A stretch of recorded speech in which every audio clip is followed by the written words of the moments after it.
You're on the Six Screens Tele-Network, earning the reputation of giving all the right ingredients, uninhibited, in exposing the hard, cold facts about the Watchtower Society. And now, the end is near.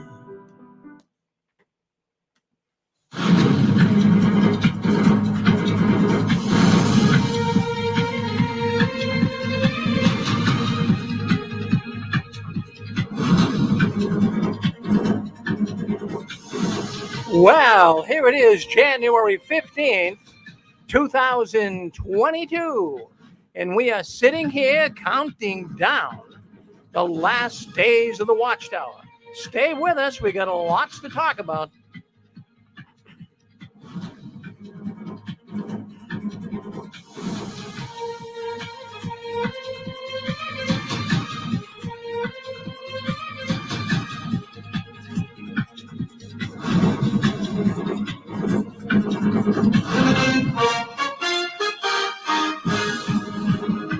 Well, there you have it. Well, welcome in, everybody. Welcome in to the apostate capital of the world, right up here in Boston, Massachusetts.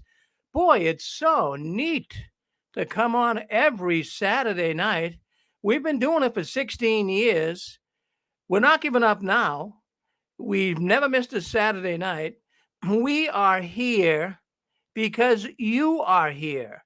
You want to know what's going on behind the curtains. Many people have an insatiable appetite with what's happening in the world of the Watchtower. Why is that? You know, people can quit a job and they can move on. People even have marriages and they get divorced and they move on. But there's something about witnesses when they leave the Watchtower. It's hard to move on. It really is. And I think the reason is, I think it's in our heart, at least if we're all activists listening in, or even just people that are concerned about what the Watchtower does to hurt people. You see, I think what it is, they hurt so many people, they damage so many lives.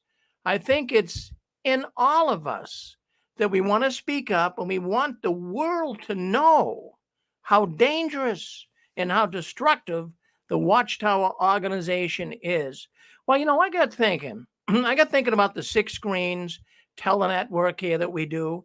We got about 17 different programs running here now on our network, and all of them are run by former Jehovah's Witnesses.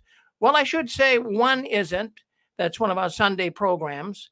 But anyways, the point I want to make with this is we have dedicated people, and we want to thank them all, that do their programs here on the Six Screens, and they're reaching people.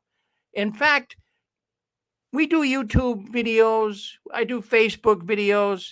There's nothing like a live broadcast. There's nothing like coming on here every Saturday night in real time and having people being able to call in and voice their concerns on how they've been touched by the tentacles of the Watchtower. And, you know, I got thinking, the Six Screens just isn't having an audience. We have a community, really. We're getting to know each other. We're getting to understand each other. All the people coming on and commenting make such a big difference. So if you can muster up the courage tonight and you'd like to call into our program, well, go ahead and do that. Now, I'm going to give the telephone number just once. So get a piece of paper, get a pencil, and I'm going to give you the number. And why don't you call in tonight for the first time? We've been getting every week now 1, 2, 3 new people calling in. So why don't you muster up the courage, as we say, and call into the program tonight? The number is 727-731-6701.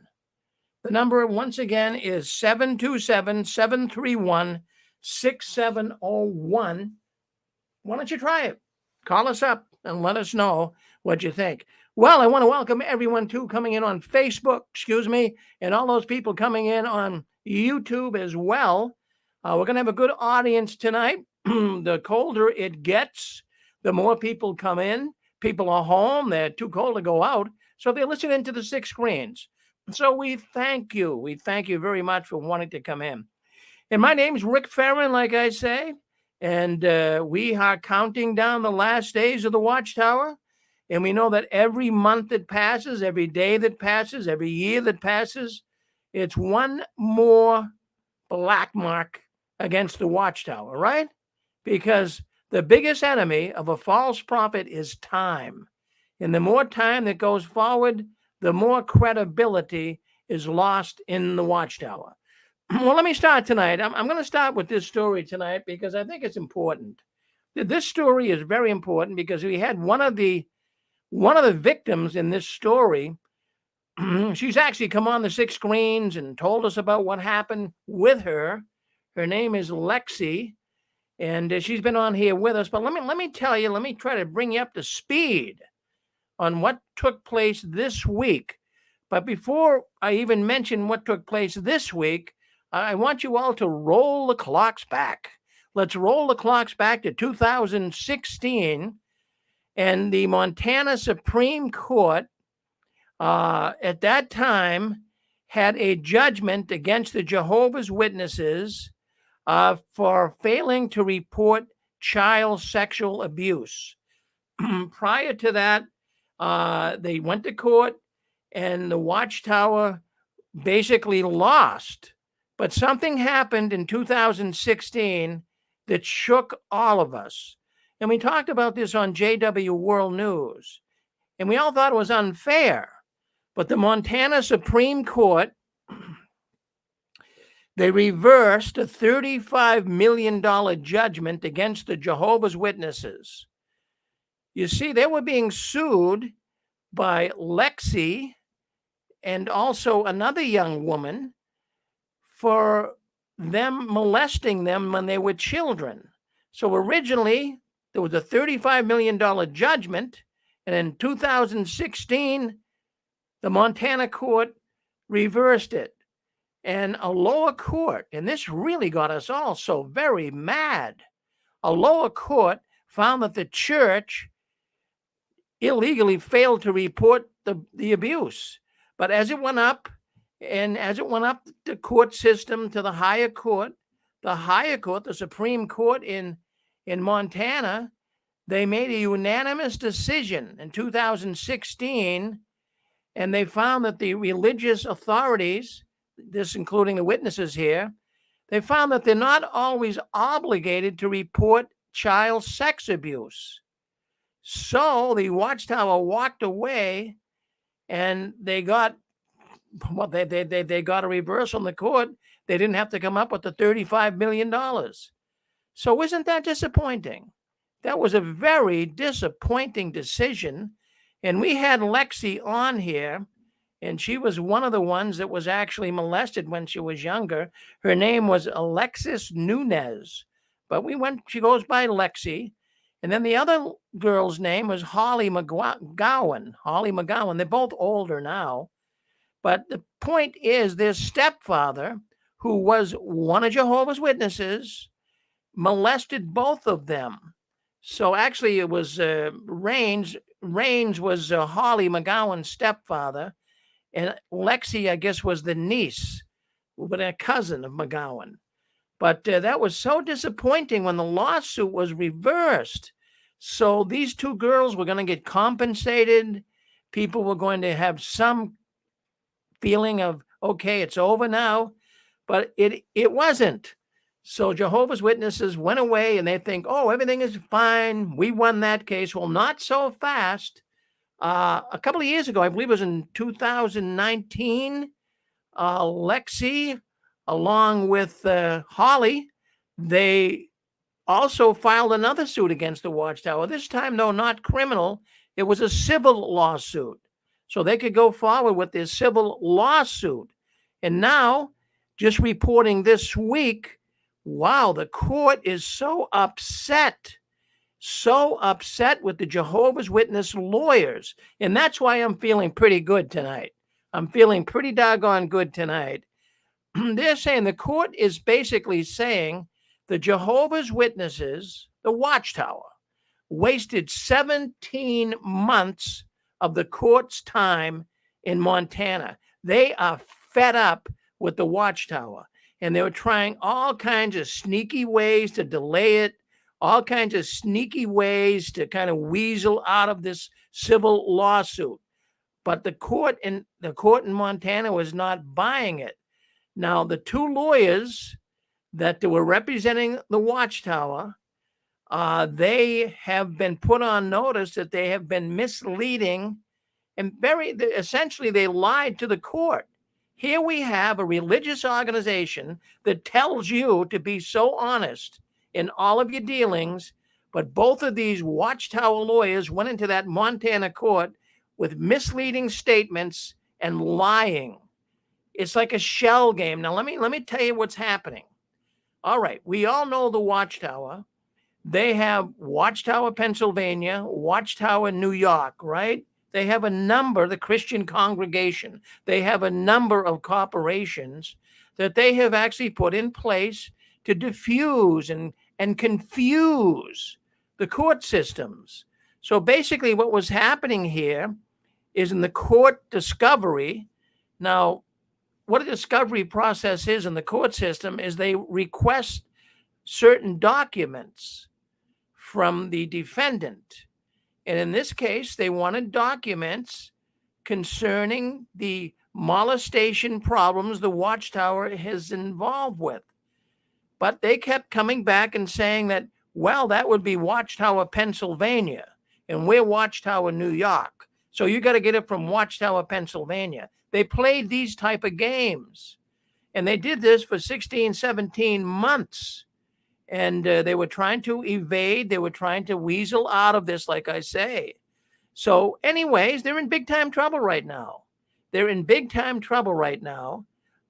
These two lawyers are being sanctioned. Yes, that could create some serious problems for the Watchtower. You see, the Watchtower is just going to say that Satan is coming after them with this legal action. Friends, I'm going to tell you, the Watchtower better start getting their go bags ready, especially these lawyers and the governing body.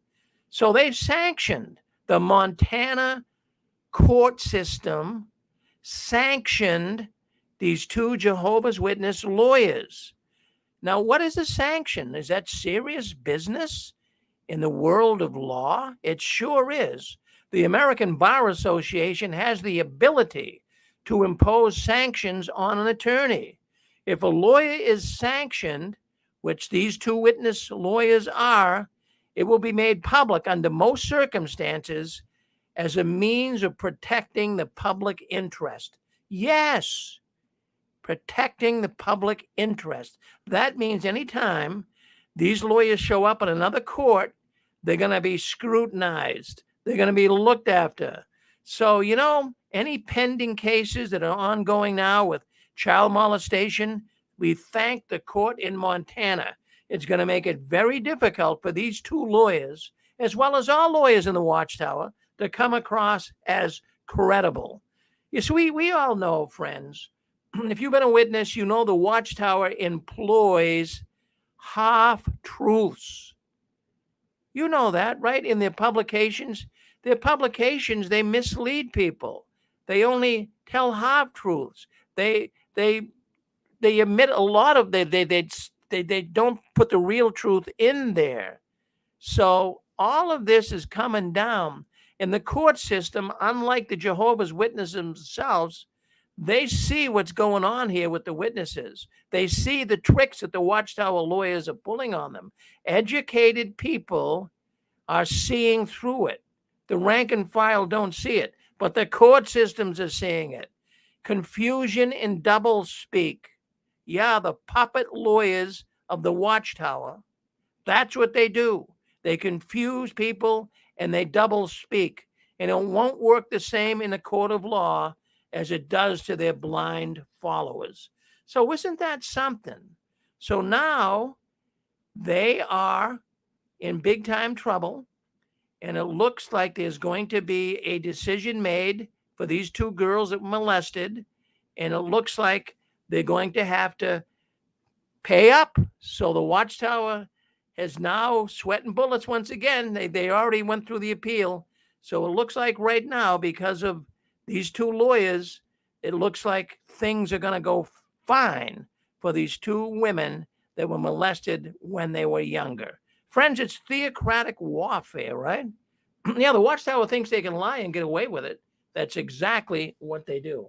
Well, you're on JW World News, and we're glad you're on with us. If you want to speak up on this story, now's the time to do it. If not, we'll move on. Do you know the names of the two attorneys that were sanctioned? Yeah, I do know the names. I'm sorry, I did not. Brumley and Philip Brumley and Joe Taylor. Philip Brumley and that's Joel Taylor. And they were playing games with the court system, and they saw they were trying to mislead them, and they're not putting up with it, Randy. So that's good. You're on with us if you want to speak up. What's that? I said a lawyer is supposed to lie. That's what they do for a living. Yeah, I agree with you, Mike. But the Watchtower lawyers, they use a lot of half truths, and they deliberately mislead. Yes. We've got some problems with your phone, I think, Mike. I'm not sure why. Yeah. All right. There we go. All right. So there you go. Theocratic warfare. That's what they call it. It's a strategy. You guys know. I know I'm preaching to the choir here, but you guys know what theocratic warfare is, right? In other words, if you're going to do it, you'll do anything to advance Jehovah's kingdom. If you have to lie in the court, go ahead and lie. Don't worry about it. If you have to, I'll tell you what, they could probably even use theocratic warfare for bumping somebody off. Really. So there you go. I wanted to bring that to your attention. I thought you might find that rather fascinating, because I do. And I'm always glad to see. I was so disappointed when I saw Lexi and Holly lose that. That was a terrible situation. And we had Lexi on here with us. And stop and think about it. Now, you've been molested, you've been hurt all these years, and you had to live with all of this and all the trouble and turmoil in your life. And you go to court, and it looked like it was a slam dunk. Watchtower's fined $35 million. Okay, bingo. Watchtower appeals it, and you lose. Man, what a letdown. Well, I'm glad there's going to be a turnaround. You're on with us. Go ahead. And that's a lot of. Well, see, I don't understand this, Rich. Though, if you go to a church, I don't want to argue with you, but like if someone's going to the Baptist church and they rape their child, should they be able to go ahead and sue the Baptist church and get millions of dollars? I mean, I know you're going to get angry and say I'm defending the Watchtower. I'm not. I'm just saying, how can they be responsible for what a person does in their own home? They didn't tell this man to rape his children. Because you can apply this to other organizations. I know you hate the Watchtower, and I'm not defending them. I'm just saying I'm not sure I agree that they should have to pay money for what this man did. All right. Well, Can I answer, Mike? Go ahead, Randy. I wanted to do that myself. Say, Mike, they're not making him pay because they're Jehovah's Witnesses. They're making them pay because they knew about the abuse and didn't report it. No more than likely. See, if it's a Baptist, I agree with you. If a Baptist knew about it and they don't report it, they need to pay the millions too.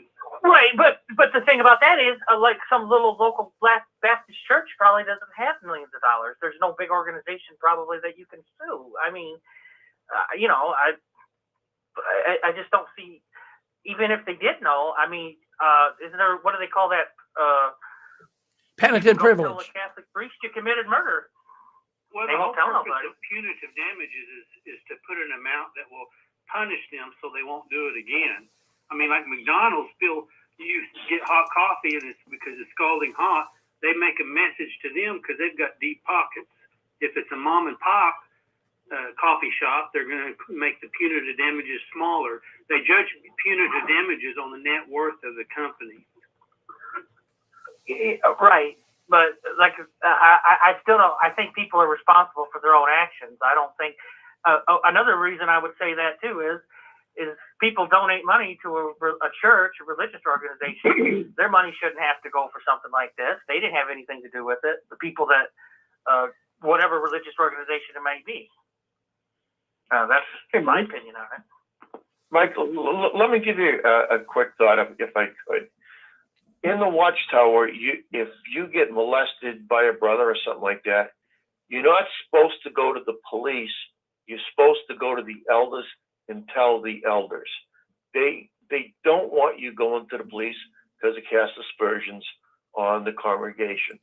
So once the elders hear about it, they're supposed, and they find out it's credible, they should be reporting it to the police because a major crime has been committed, by a Jehovah's Witness, and they know it. Well, I understand that, but I'm just saying, when it comes to religion, you can go tell a Catholic priest you murdered somebody, and they don't have to tell the authorities. That's a fact. Hey, Mike, it's not the same thing. The reason why Watchtower has been being sued lately in the last few years is because it has been a long-standing policy. In the words of Mrs. Anderson, she said that she was an investigator. She did a research at Bethel. Anyway, she's the one that found files upon files that Watchtower headquarters kept on the known pedophiles in the organization. That's not counting all of the ones that I didn't do it.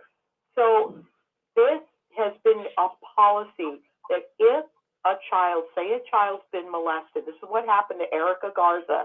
If anybody wants to do it, go to YouTube, put in Dateline 2002 Watchtower. You will find the entire episode where this poor girl, Erica Garza, a Jehovah's Witness, the daughter of an elder, in good standing, loyal parents to Watchtower, both of them, and the best friend of her father, who was also an elder, had been molesting her since she was 5. And she finally told her parents when they moved to another congregation when she was older. And they basically wanted to cover it up. At first, the new elders in the new congregation, they said, well, we'll look into it. They contacted the elders of the old congregation where her molester was. He denied it. They had a meeting. It's all denied. So basically, she was told to shut up. There's nothing she could do. Jehovah will take care of it. And this has been the policy where all the abuser, the molester, the rapist, all they have to do is say, I don't know what she's talking about. Well, I don't know why she would say something terrible like that about me. Wow, she's a liar. So basically, the victim becomes the troublemaker. And this has happened so many times. Even when parents have stumbled upon a witness brother, for example, I remember an elder who was caught fondling the 3-year-old daughter of the person whose house he was at. He had her on his lap, he's fondling her, and when it came out, and they had 2 witnesses against him, so you know what his excuse was? She seduced me. The thing is, the policy to tell the parents to shut up when they seek justice, or the victim to seek, to be quiet. The policy has always been cover up the situation and protect the parents. So the I told my sister, I talked to my sister one time about this, told her about the money these people were getting. She told me she wished somebody to rape her for that kind of money. I don't think that's anything to laugh about. It is not funny. It's not about the actual sodomizing, raping, molesting, not about the trauma. It's the fact that it is the headquarters of the Watchtower. I think $35 million will make the trauma go away, don't you? Can I add something here? You are out of It's not about the money, baby, for your hello? Can I of course it's about the money. It's always about the money. Can I come in here because I can tell you some stories? Go There ahead. was a man Go in ahead, Forest Steve. Grove near where I live that was molesting his daughter. She was just a little kid in school. The school teacher reported it to police. There was never a lawsuit, but he was convicted and sentenced to dozens of years in prison.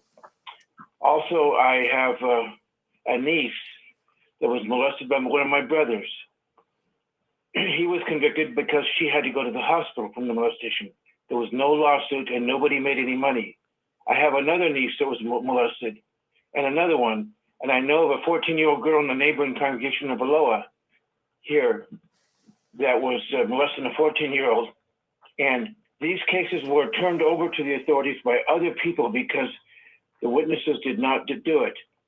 First off, they have the 2-witness rule. you have to have 2 or 3 witnesses to verify anything. And for children getting molested, that doesn't happen. And they don't want their name besmirched. I'm not saying that the witnesses have more of a problem with molestation than other religions do, but it's the reporting of it that's the issue. And this has nothing to do with money in all the instances I just named, because there were no lawsuits against the witnesses by any of the victims. But so are you saying that every instance that you just listed, all of these victims that you listed were in Watchtower? Yes. That is crucial to understand. What Mike and everybody else needs to understand is the policy from the leaders has been not only to tell the victims to shut up and to protect the perpetrator. All he has to do is say, no, I didn't do it. And even if he, quote unquote, confesses, they say, oh, he's repentant. And they might disfellowship or put him on reproof, and they welcome him back with open arms. But if the victim dares to go to the police, they are told that they are bringing reproach upon Jehovah. In other words, shut up, or you are the bad person. That is what we're talking about, Mike. It's not about the money, and it's so not okay for you to joke about being raped because it's worth the money. The money makes drama go away. It's not funny, and it's not about the money. That's what I'm saying. Because that's from my experience with my brothers and what I've seen. I was a witness. I was raised in the witnesses. And I saw all those things go on. As one elder told me one time, it's not our job to be the police. And he's right. But it is a good thing to report to the authorities when something happens. And I am in no way suggesting that the witnesses have a bigger problem with child molestation than other groups. But I'm saying the problem is they don't report it. And it has nothing to do with money. None of the cases I've mentioned have anything to do with money. Boy, I resent this guy that... Well, brother, I'm so Oh yeah, go ahead. We got someone. We've got someone else. My name is Daniel. Daniel Duran. And my name is out there, and I have written many, many articles, even in the newspaper, about what's going on. And it's about the reporting that should happen. And I believe that in most states, religious leaders are mandated to report child molestation. Well, that's right, Dan. Daniel, that is right. Hey, we got a lot of people who want to speak up. Go ahead. You're next on. Go ahead, sir. Yeah, Rick, it's Steve. Yeah. First off, by definition of sex trafficking, if you enable or allow or structure a situation where someone can be molested, you are involved in engaging in sex trafficking. So this is not a matter of opinion. This is what sex trafficking is. And the society, as we all know, their rules, their regulations, they're allowing ministerial servants, elders, or brothers to participate in the congregation of activities so they have access to children. They are sex traffickers by definition. And Mike, you and your sister should give Jerry Springer a call. Well, yeah, Mike, and go ahead. Yes, go ahead, Constance. Yeah, thank you, Rick. Boy, what a hot topic this is. I just wanted to say to Mike, I was born and raised Catholic, just a little background information here. See, the thing about, I don't think Mike really understands with this topic, given the benefit of the doubt, I don't think he really understands this, that in Catholicism, the priests, when someone goes into confession and admits whatever they did that was sinful, the priests have what's called penitent privileges. In other words, it's an agreement they make with the Catholic Church that if they're told that, they murdered somebody, that the parishioner murdered someone, they don't share it. Because, why is that? Because they have penitent privileges. Well, okay, so what about Watchtower? Well, we knew when we were in, Watchtower said, don't be part of Christendom or Babylon the Great. And Watchtower never, ever taught that they believed in penitent privileges until now with all these sexual abuse lawsuits. So Watchtower is trying to straddle the fence. They want to be on both sides. We don't want to be a part of the Babylon the Great, but oh yeah, we got to cover our tushes because, we don't want any more lawsuits. So we're going to say that we believe in penitent privileges. Well, that's where they're very different from Catholicism, like you had brought out, Mike. Okay, that's why they're very different. But when it comes to the court of law, they get in there, meaning the attorneys, and that one attorney, Rick, that you mentioned, oh yeah, he's one of the big high power attorneys for Watchtower. Brumfield or whatever. Oh yeah, he's a big mucky muck in the legal department of Watchtower. But anyway, I was going to say that in reference to this is why Owen Zalkin is going after their butts, and he's suing all the governing body members over this issue of penitent privileges, because it's not something that Watchtower ever has had part of their policies. They're just doing this now so that they can cover their tushes so they don't have a lawsuit. And Owen Zalkin's going after them on this. So perhaps maybe that explains it to you, Mike. You know. So thank you, Rick. Privilege means that priest cannot share or talk about it to anybody else. If he goes tells his bishop or whatever, then he no longer can claim the clergy privilege. Well, a local elder will go tell 5 or 6 other elders, not even counting their wives, and then they tell all the elders up at the service desk at Watchtower. So there is really no more clergy privilege after that's happened. Also, a key issue what Constance was bringing out about the Catholic Church, while the priest who takes the confession will not tell anybody about what the confession entails, no priest is going to tell a member of their church, you can't report this to the authorities or you're going to be in trouble. And that is a key issue in why so many victims, after they have grown up, say, I am not going to take this anymore. I will sue them. Because how else is there to expose them for what they are? They claim like, oh, we have penitent privilege, but Watchtower threatens victims while Catholic Church doesn't threaten victims. Thank you. Well, there you have it. Well, if Mike's still listening. Hello? Go ahead. Yeah. Go ahead. You're on with us. Yeah. Can you hear me okay? Yes, we can. Yep. Oh, okay. I just hear a lot of background noise. I was going to say, as far as like $35 million being worth the trauma, that is so insulting to a rape victim. You cannot even imagine. February the 10th, I will be 61 years old, and I was sexually abused years when I was younger. And I tried to commit suicide multiple times. Even after I was an adult, I tried to commit suicide. And the witnesses also don't want you to seek the psychiatric help or psychological help or anything. And when I did try to go to they told me I was bringing reproach on Jehovah's name. How dare I do such things? So I didn't, because I was afraid of bringing reproach on Jehovah's name, because basically they were basically telling me, well, you're going to be destroyed at Armageddon, even though it wasn't my fault. But just like with the one that was fondling the little 3-year-old, I was a kid, and the brother that did it to me said the same thing. She seduced me, which was the most ridiculous thing in the world to me. And and my father was an elder. I was raised as a Jehovah's Witness. I didn't get out until I was almost 50 years old. But I have been plagued with trauma my entire life. I am still on psychiatric medication. Well, sister, I have to say it's a terrible thing. And Mike really hit below the belt on that one. Money doesn't solve all the psychological trauma that you would go through.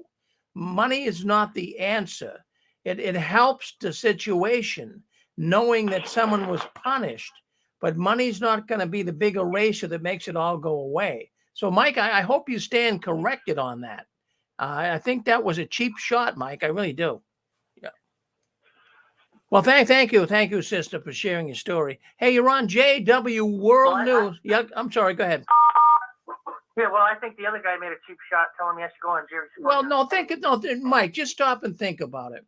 You know, I don't know what goes on in your life. I don't know what situations you ever found yourself in. But if you were you molested when you were a little kid? You there? No, Rick.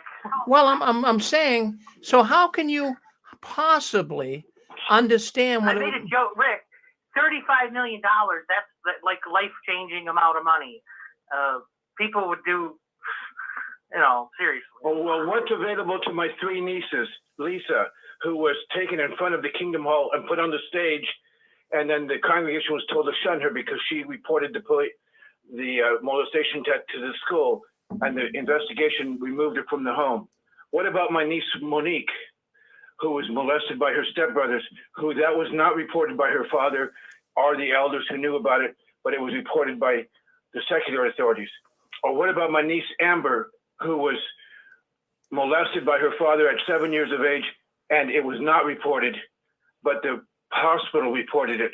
And then when she turned older, when she was 14 years of age, she was given a suitcase and told to get out of the house and never come back until she went to a neighbor's house to live. And the neighbor took her in. What about that? There was no lawsuits. There was no money motivation. Those people just didn't want to be molested. I didn't say anything about that. I wasn't even talking to you. You're sick. You're perverted and sick the way you come across, whoever you are, Mike. Well, you're all right. Well, let's not. I will give you my name. My name is Daniel Duran, and I've written about it extensively, and I can send you the stories of what has happened in the mail.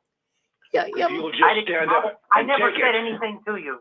All right. Also, Mike, You insulted my nieces who have been molested, and I know others. Like I told you about the girl in Forest Grove that was molested by her father, or the 14-year-old that was molested on a hiking trip. I can tell you other stories that were never reported to the authorities. It is a problem, and I'm not saying it's more than other people of other religions, but it should be reported to the authorities by those responsible, and that means the elders. Insulted you. Yes, You're right. You did. You insulted my intelligence and the intelligence of everybody listening on this station right now. Well, you do sound like a dummy. Okay. All right. You can believe what you want. All right. Let's just stop Mike, it. even $35 million. I can prove everything I said. It's been in the newspapers here. The stories are valid, and the people who have been victimized will come forward. But we're not interested in money. Maybe some people get money, and that's a reasonable argument whether the settlements are too big or too little. But I got to say, that's not what this is about. What he said, though, he was not aware of it, no doubt. But that's like pouring salt in a wound. Those victims have been hurt enough. They don't need to be hearing that it was for money.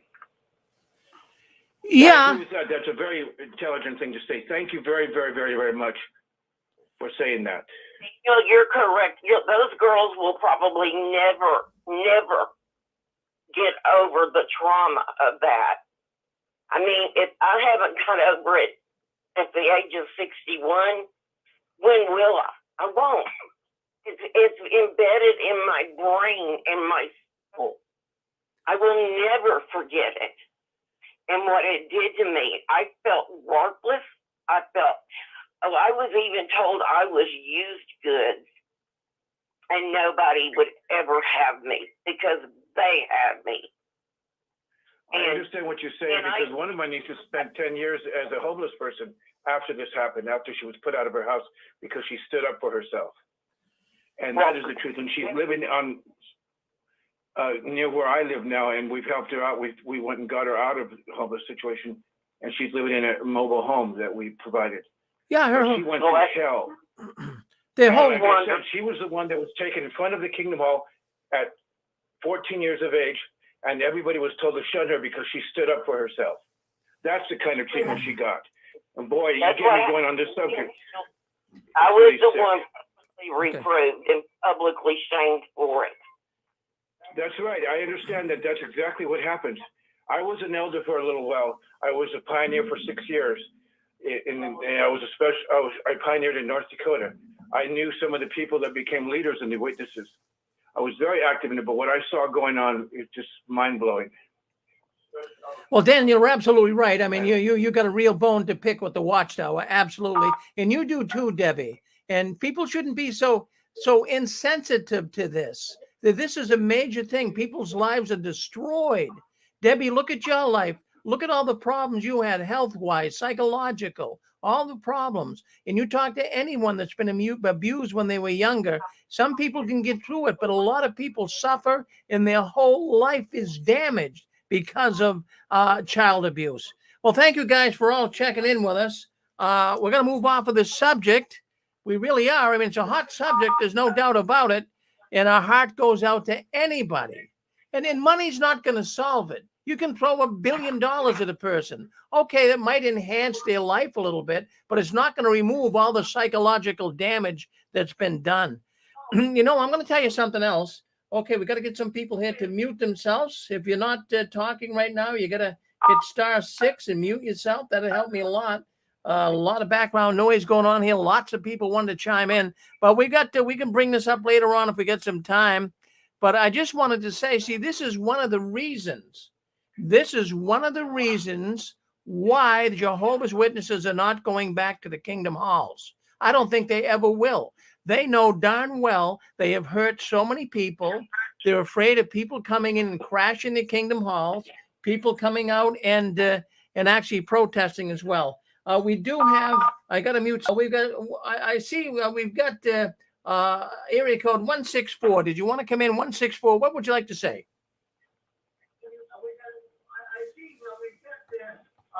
Area code 164. Did you want to come in 164? What would you like to say? Am I? You're on. Go ahead, sister. You're on with us. Can you hear me? Yeah, we can. Yep, you're on with. Yes, we can. Okay. My husband was an elder for 10 years, and it's going on 6 years since he died. But he was staunch, witness until he died. And that person that made that comment about how it would be worth money to go through that, that's exactly what my husband would have said. And in other words, what my husband would have heard these people that are suing, and he would say that because he wouldn't believe them. He would say that they're doing that so they can make money. That's exactly the kind of comment that my husband would have made as a witness. So I have a hard time believing that this person that made that comment I think he's pro-witness. I do. Well, it's more than likely that could be the case, sister. Well, thank you. Thank you. Is this the first time you chimed in on the 6 Screens? It is, yeah. Well, thank you. And I'm 75, by the way. I've been there since early 60s, so I know the history too. So thanks for letting me talk. Well, thank you, sister, for chiming in with us. We appreciate it. Sure. All right. Well, we got so many Hey, people. Rick. Yeah, go ahead, Dick. Yep. Money can't buy happiness. And if you've been raped and you have some deep psychological problems, all the money in the world is not going to make you happy. You got to go through what you have to go through and get your psychological legs going again so you can walk, because rape is a horrible thing. Thank you. Well, there you go, Dick. You know, I remember you told me, Dick. I know you've been in the Marine Corps. You've been on the program. You had your own program here on the 6 Screens. You talked about PTSD, which is a terrible thing. You had it, you mentioned, and other people on this program have too. And you told me that, you can have physical sickness and you can have some emotional and psychological sickness. And psychological sickness plays on you, doesn't it, Dick? It really does. Yeah, it's called psychosomatic. It causes depression. It causes ulcers. It causes a lot of things when you can't find happiness and you try like crazy. A lot of people try to find their happiness in drugs or booze or immorality and all that stuff. Having a psychological problem, you have to find professional help and prayer. Those two things, professional help and prayer. That's the only way you're going to get through it. It takes some time, but you can do it. Well, that's a good answer. And that's good for people listening in too, Dick, because that's what you can't be callous. Money's not going to solve it. It's not. You can, one thing, when a person's depressed, you can look out the window when it's sunny out and it looks cloudy. Everything can be looking great to everybody else, but to you, it's cloudy. And that's how a lot of these people who have been molested and raped, that's how they have to go through life. Every day is cloudy. The sun never comes out. Thank you, Dick. And thank all of those that came in as well. Yeah, go ahead. One more. Could I just say something? Yeah, go ahead. Sorry, I know you want to stop it. I'm actually shaking, and I really want to be sick after how things started during this conversation. Because it was so callous, but PTSD is very different from depression. It actually, if you're traumatized as a child, it actually changes how your brain grows. It physically changes your brain. They are getting more techniques for treating, but for CPTSD, complex PTSD, which is many occurrences, especially from childhood, it's really hard. Drugs don't cure. The other sorts of treatments like EMDR don't cure it. They're still primitive on what happens. And people's lives are ruined forever. They can't leave their houses. They can't have kids. They can't have any relationships. And that's any type of trauma through childhood. And a lot of XJWs do have forms of PTSD from what they've gone through. Because spiritual abuse at any age can also cause PTSD. So I just wanted to say that. Well, thank you, sister. You're the sister from England. It's me, yes. Oh, yeah. Well, thank you. I'm always glad to hear you. Now, hey, I'm not, I don't know a lot about psychology and what have you, psychiatric difficulties, but thank you for sharing that with us. And you're right. People that have been molested, it's traumatizing. We've been doing this program for 16 years, and some of the stories I've heard and how people's lives have been so hurt by being molested when they were younger. It's something that's very difficult to shake loose. Thank you, sister, for coming on. But yeah, that's the thing. What I was thinking is that's one of the reasons I'm telling you right now, all of this is coming out in the news, like that Montana case. All of these people are speaking up here tonight. They all know about the abuse in the Watchtower. They all know this goes on, and they know the Watchtower covers it up. So what I'm thinking, and I'm thinking out loud, but this is one of the reasons why I believe that they're not going to go back to meeting at the Kingdom Halls. It is going to be difficult to do that. They have got so many people ticked off at them. People are finding out about the child molestation. People are finding out about loved ones committing suicide because of being shunned. People are finding out all of the money the Watchtower is grabbing. These guys are criminal. The government should be investigating them for criminal activity. I think that's only a short time away.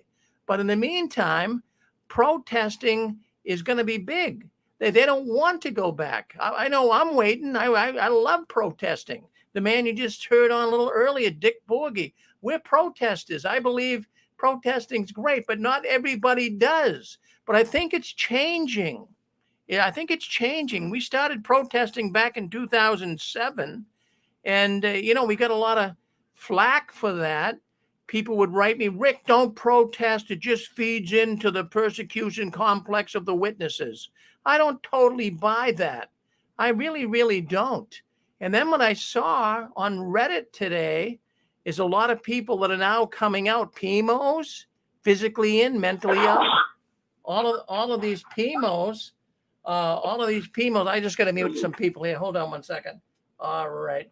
All of these PMOs that are coming out right now, they're starting to say, wow, the protesters back when I was a little kid, I would see them outside the Kingdom Hall, outside the assembly halls. And, they kind of made a mark in their mind. So protesting, a lot of people came out of the Watchtower because of protesting. I'm going to play a clip. I'm going to show you us protesting years ago, and then we can comment on it. We can talk about it a little bit, but that's what I'm thinking. Could I make one last comment about the sexual issue with Watchtower, because you're going to go into another thing? Yeah, go ahead, Emery. I'm sorry for being rude. I'm so sorry. It's not just the trauma of the horrible sexual abuse, the sodomizing, the molesting, the rape, the molesting of these children within Watchtower and of older females and males as well.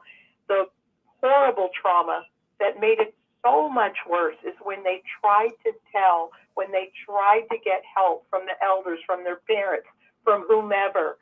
It's how they were treated.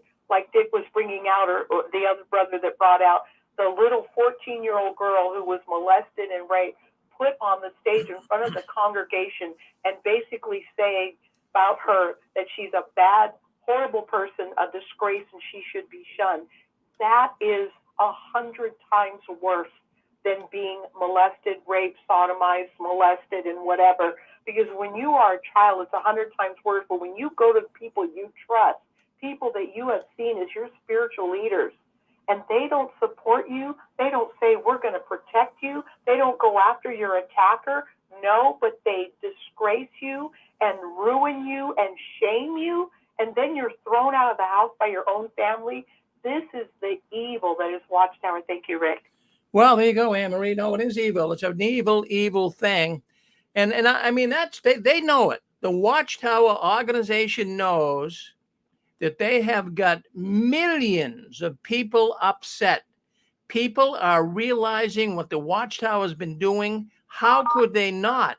They'd have to have their heads buried in the sand. They know the Watchtower is involved in covering up child molestation. All of the television programs that have featured this, all of the newspaper articles, all of the YouTube videos, all of this. People are finding out what's going on behind the curtains of the Watchtower. I want to play a video. I'm going to play a little video. It's on protesting. We were doing this back in 2007. Well, let me just share this video here. Let's see if we can't get it up and play it. And I think you'll find it very, very fascinating. Let's just play the video. This is me in front of the Kingdom Hall. Friends, I've been protesting for many years. I miss it. I want the witnesses to come back so I can come back. I really enjoyed it. You get an adrenaline rush. Let's play a little bit of it, and let's see what you think. Fearon, and tonight is April 9th, 2009, and we're out again. We're out in front of the Kingdom Hall in Wilmington, Massachusetts. And, a lot of people, they say, do protests really do any good? Well, this is the 5th year that we've been out here. We've got members of the group here doing this with us, exposing the Watchtower for who they are. We call them a dangerous, destructive cult. But people ask me, Rick, well, why do you and your group protest? Well, the question that should be asked is not why we were protesting, but why is it that other people aren't protesting?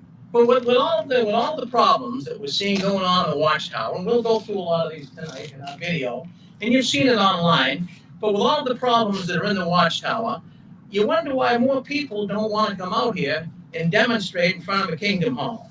Now, let's just go with this. I'm gonna give you a couple of quotes from a couple of people you might recognize. How about Abe Lincoln? He said, "The sin of silence when they should protest makes cowards of men."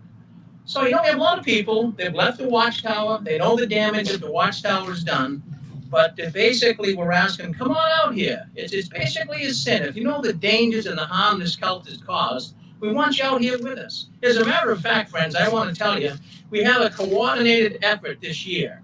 We have a woman over in London, England, that is standing in front of her Kingdom Hall tonight with the 6 screens of the Watchtower sign. We also have 2 folks down in Kansas City area that are doing the same thing. And also a couple of women down in Tennessee that are standing out in front of their Kingdom Hall. So we've got a grassroots movement started here, and we encourage anyone to come out and protest. Matthew Henry said, "The color of the greatest good is often the cover of the greatest evil." I mean, these are things that we should be aware of. And let's speak up and talk about why we are out here actually demonstrating and protesting. But let's start here. Why protest? Well, I came up with 10 top reasons why we should be protesting. And I want to share those with you on here tonight. Why are we protesting and why are we demonstrating what's going on in the Watchtower? Well, why should we bother? What will be accomplished? What are the costs? The number one reason and we get 10 of them, why we should be demonstrating in front of the Kingdom Hall to reach large numbers of people with our message. And we're doing that.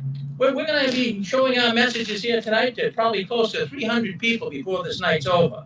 Number two, to create solidarity among organizers and marches. Now, we mentioned we get the people doing it in other parts of the country, actually over in London as well, but this is solidarity. We're all in this together. We're fortifying one another. We're building one another up. And that's what really works for. Well, just stop right there for a second. That was a video we did back in 2000. What was it, 2007?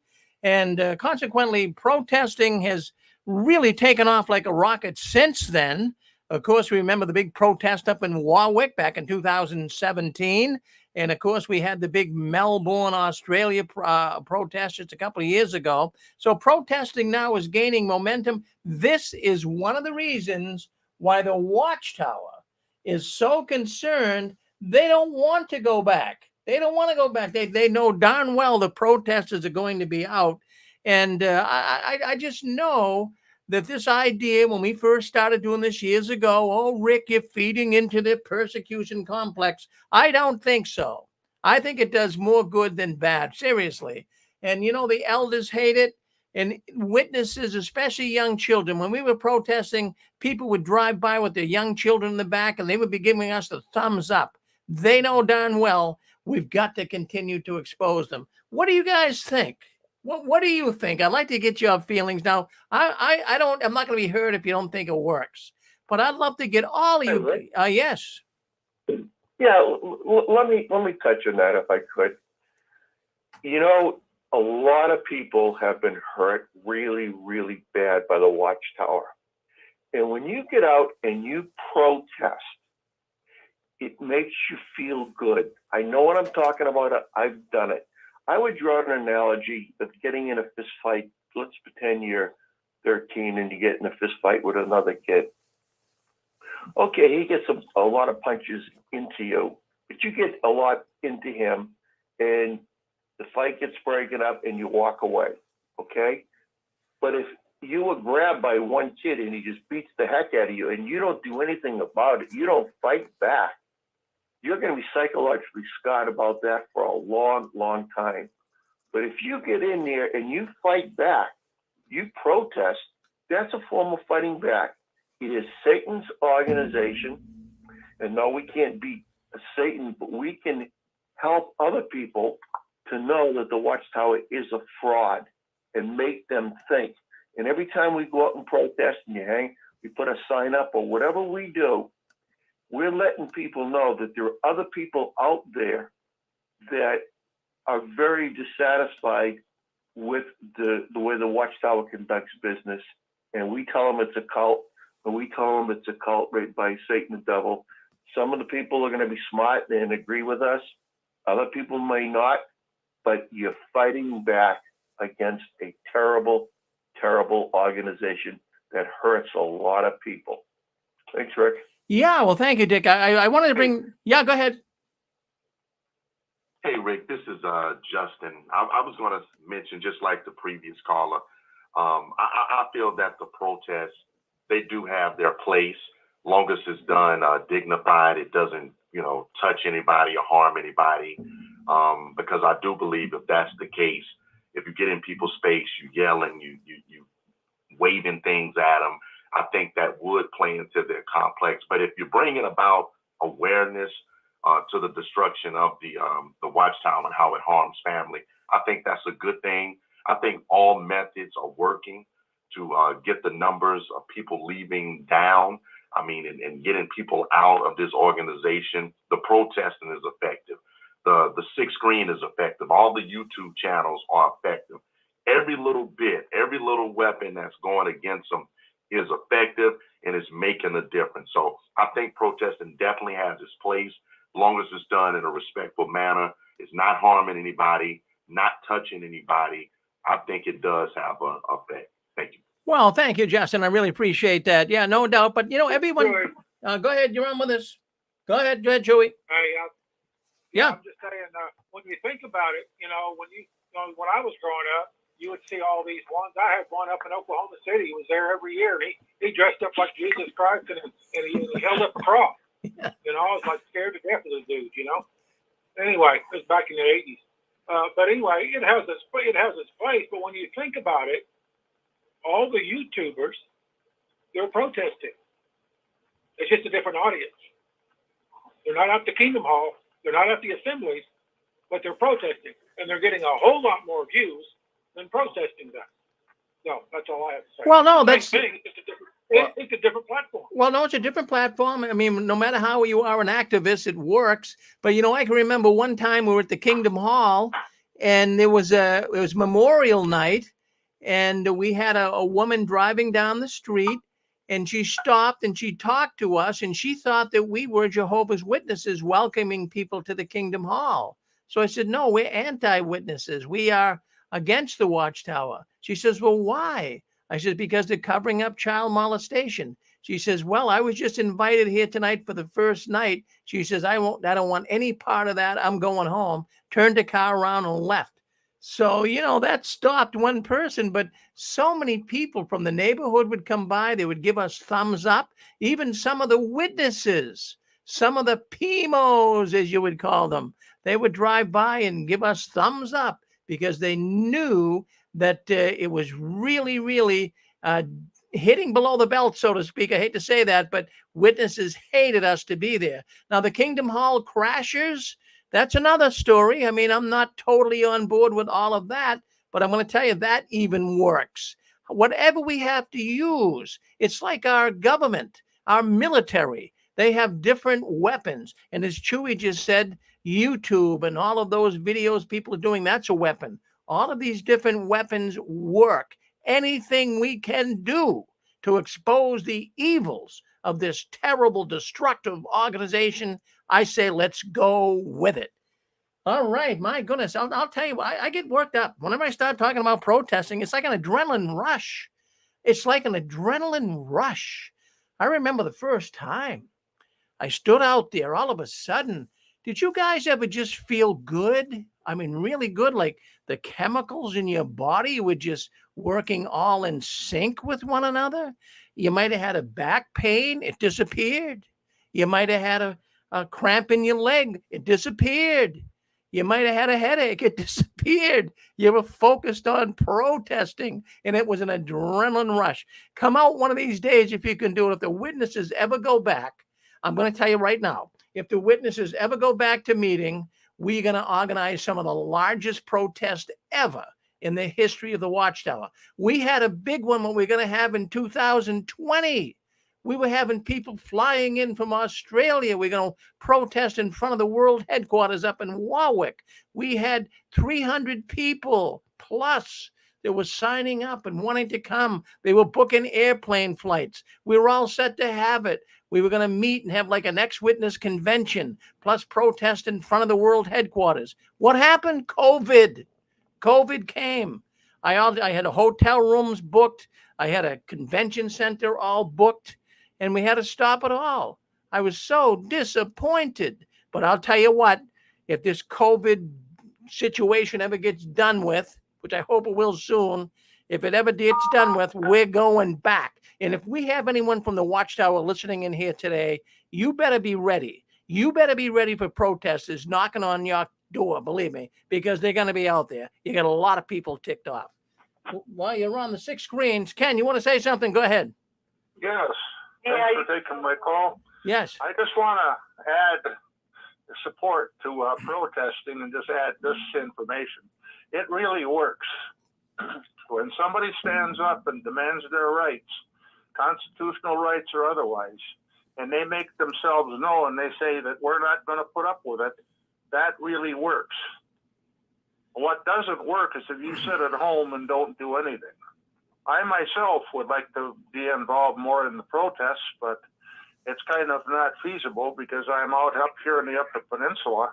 But I'll tell you what, if there's ever a protest staged against any of these cults, whether it be Watchtower or anything, I'm going to be there. Well, Ken, we're going to put. Still around, I'm going to be there. Well, I'm going to tell you something. When we have another protest, I'm going to give you $200 or $300 so you can be there with us. I mean it, because we're going to do everything. You know, in fact, I'll even tell you, we were talking about that Lexi girl in Montana that sued the Watchtower. She was actually going to come to the protest. We had people all lined up from all around the world. They were coming in. They're going to fly in. We're all going to meet together and protest. And bingo, COVID hit. That was it. Well, that's another thing I want to mention too. People do legal research on the law and get to know what their rights are. And the vast majority of people, I mean, don't know their First Amendment rights like I do. And I think I'm a constitutionalist. I know everything about the Constitution. But when people get to know their legal rights, that really helps. And if they can hook up with somebody that really knows their business, like they did in the Montana case, that really helps. I'm glad to hear that about that. I don't want to dwell too much on that, but I'm glad to hear the information of the Montana case. Isn't that good news? A lot of success. Well, thank you, Ken. My thank heart you. goes out to all the victims and so forth, and we hope that there's never going to be any more victims. And while I'm on that subject right now, I just want to say that if a victim calls in over here, please be careful on the language that you use on them. Please treat them with respect and everything else.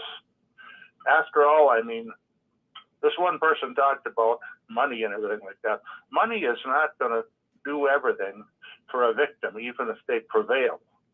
And I just want to mention this too. A lot of victims don't have any, are not able to file civil lawsuits. Some of them are, but a lot of them are not. So I would appreciate that if callers come in, that they kind of be more respectful of victims and everything like that, because I'm a victim of a violent crime myself. And I've been insulted, told I was a liar and everything like that. I'm permanently injured by being a victim and so forth. And I didn't like it one bit when people insulted me. So let's watch our language a little bit more when the victims call in. Let's treat them with respect, because you're going to always get respected here and a warm welcome. You're never going to get disrespected from me. So. Well, good for you, Ken. Thank you, Ken. Excellent. Yeah. All right. We've got some more callers. You want to speak up? You're on with us right now. We got the United Kingdom. You want to come in, Roland? Hi, Rick. How are you doing? Good, Roland. Good. Yeah, hi. I just listened to what you were saying about the protest and what have you. And I mean, I'm all for protest. I think, even if it doesn't make any of the witnesses going into the hall think about it, like you said, that one person was going to be invited to the memorial. They turned around and went home. I mean, you probably saved that person years and years of heartache and pain. So if we just turn one person back, it's worth it. If we save them that years of pain that we've suffered at their hands, then it's worth it. And, whatever way we take the tower down, it might be just a brick at a time, or if we're on YouTube, we might reach, hundreds, thousands, whatever. It's all part of the same work. We're taking it down that tower brick by brick, and we won't be happy until we've done it, until it's all fallen to the ground, basically. Oh, that's a great comment. That's really, in fact, like Chewy said, people on YouTube are activists. They're doing their job. Even the people like you calling in here tonight, you're doing your job, Roland. All of us together we can be allies. We can all work exposing this crazy organization. Thank you, Roland. All right, welcome, Rick. This is Chewy again. Yes, Chewy. Just a little bit different thread, but it's JW World News, okay? So anyway, yeah, I was at a Zoom meeting. We've all seen those puff ads, especially on like Google Alerts or whatever, and it says Jehovah's Witnesses involved in a campaign bringing hope to this world or whatever. All right, it's in a special magazine that they were supposed to send out. Right, supposed to cover the world in it. Well, I was on a Zoom funeral for a sister about a month ago, and they had a sister on there from Arizona. Arizona. And she says, after the funeral was over, she says, we didn't get our magazines. We didn't get our magazines. We're having to print them all out on our printer. And I went, well, that doesn't surprise me, but let me investigate that a little bit more. And I called 3 or 4 people that I know that are active witnesses, and we just kind of popped in. And I said, hey, did y'all get any magazines? The special pen cal? No, we had to print ours out. So think about it. Watchtower put out all those puff ads. They didn't deliver any magazines that I know of. And they had the publishers print out the magazines and send it to them from their own printer. Well, that's what they're doing. Yeah, that's just a comment. That's all. Well, good comment. Thank you, Chewy. Always good to hear from you. All right. We have got anyone else want to speak up before we move on? All right. Well, I was just thinking. Okay, Anne-Marie, go ahead. I was just thinking when you said, you're warning that Warwick, that you guys are coming, that you're going to be knocking on their door. I just remembered, about the water sprinklers. Yeah, you guys, you're so immature. You can't come out and talk to anybody if you think you're so right and so righteous and so true and so spiritual and such a Christian. Why wouldn't you be able to come out and talk to the people who were there? You could be a witness to all the news reporters or whoever were there filming the protest, but no, they act like little immature brats, bullies, turning their sprinkler system full blast on you, the protesters, freezing cold water when the temperature is already cold. How rude and immature and unchristian is that? Well, Anne-Marie, that's a good thought. And I thought about that myself. You can't, sometimes you have to fight fire with fire. But, if the Watchtower really thought about it, they could have come out. They could have sent, it wouldn't have to be a governing body member, but they could have sent an official out from the Watchtower and say, folks, I know you guys have bones to pick, but let's sit down and discuss some of this. And they know it was being filmed, and how great that would have been for their PR. That would certainly loosen the tension.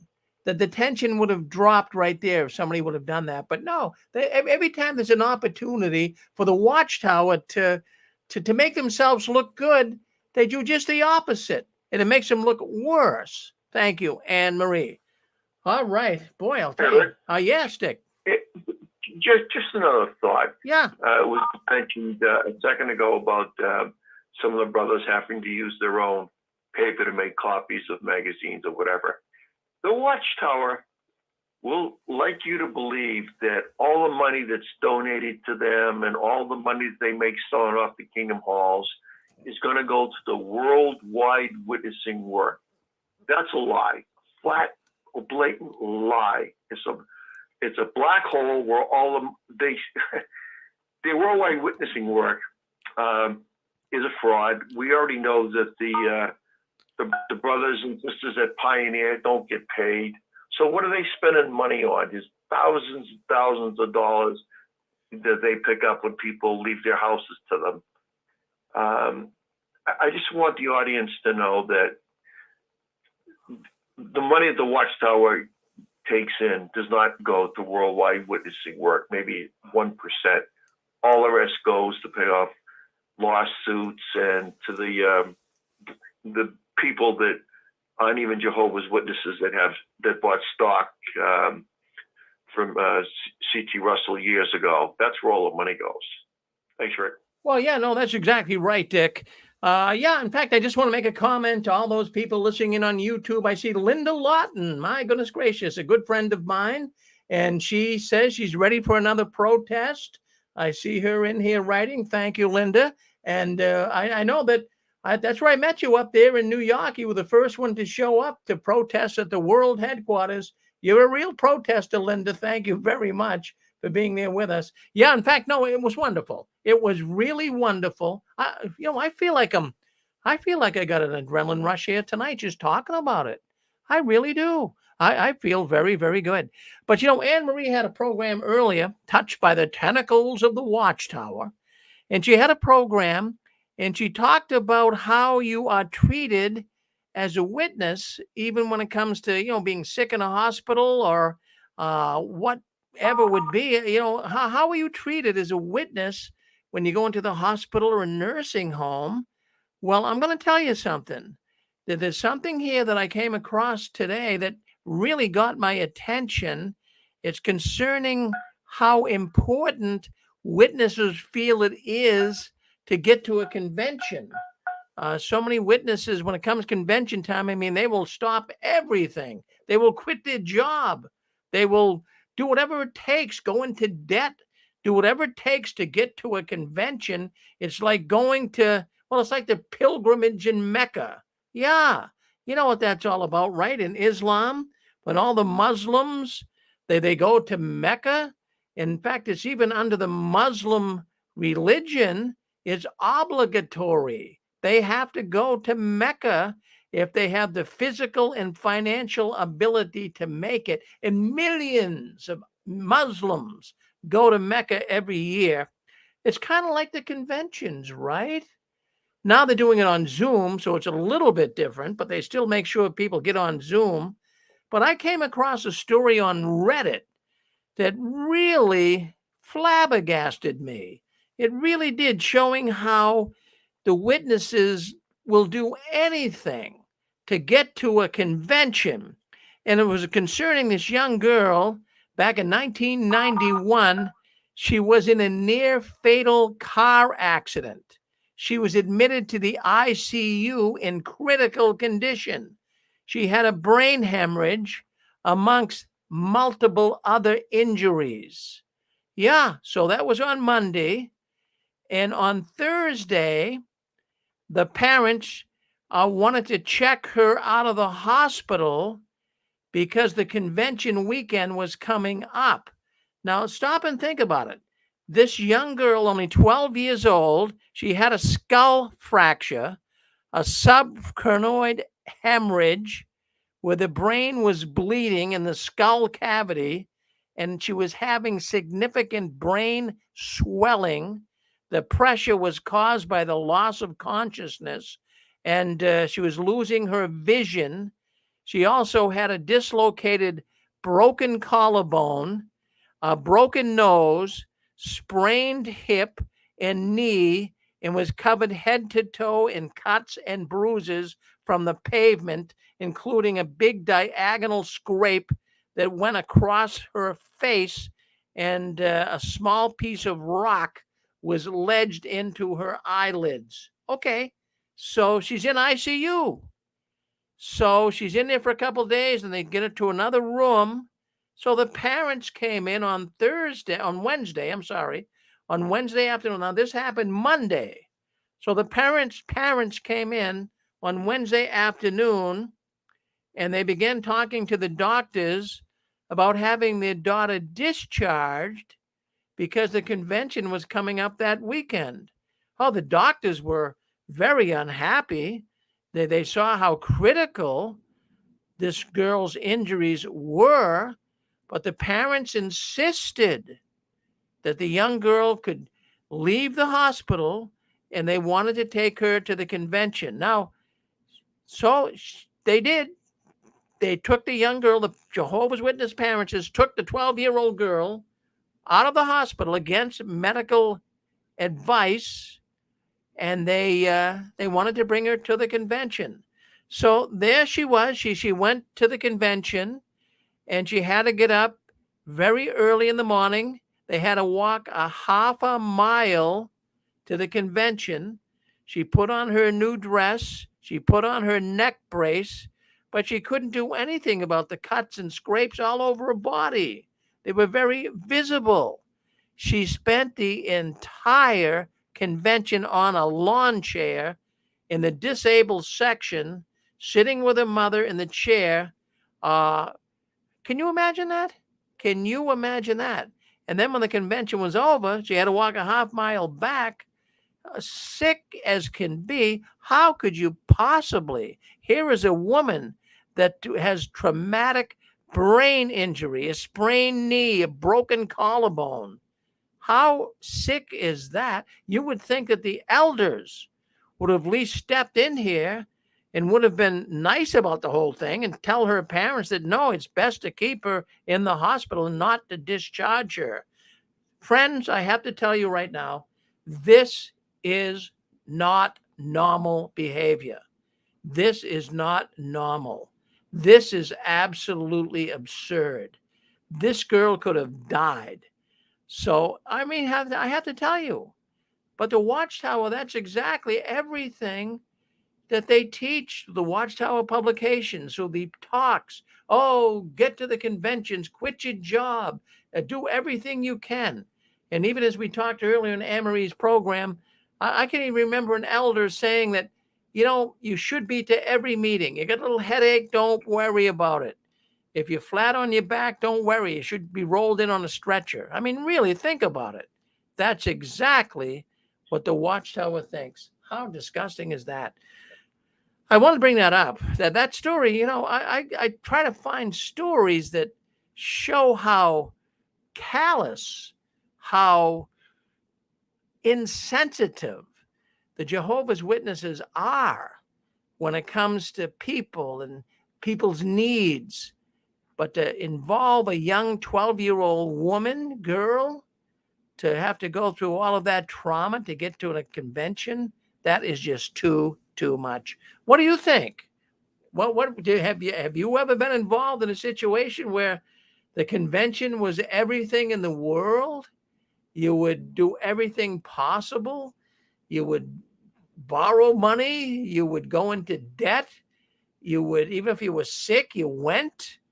What do you think? Did you guys ever involve yourself in a situation like that? How terrible is that? Okay, Ron Weather, speak up. May I comment there? Yes. Rick? Yes. I'm appalled. I just can't believe the story that you just shared, but yet I do believe it, because I remember people with broken legs that were supposed to be home resting. Well, they can take a wheelchair. They have to go. This is Jehovah's feast.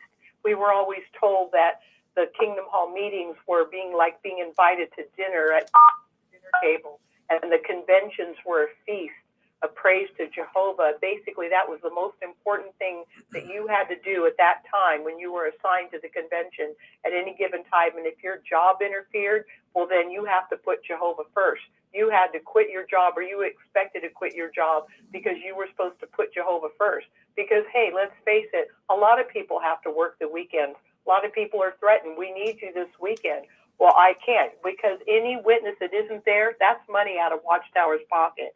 But as far as concern for the health and physical well-being of the members, we remember babies. You brought this up.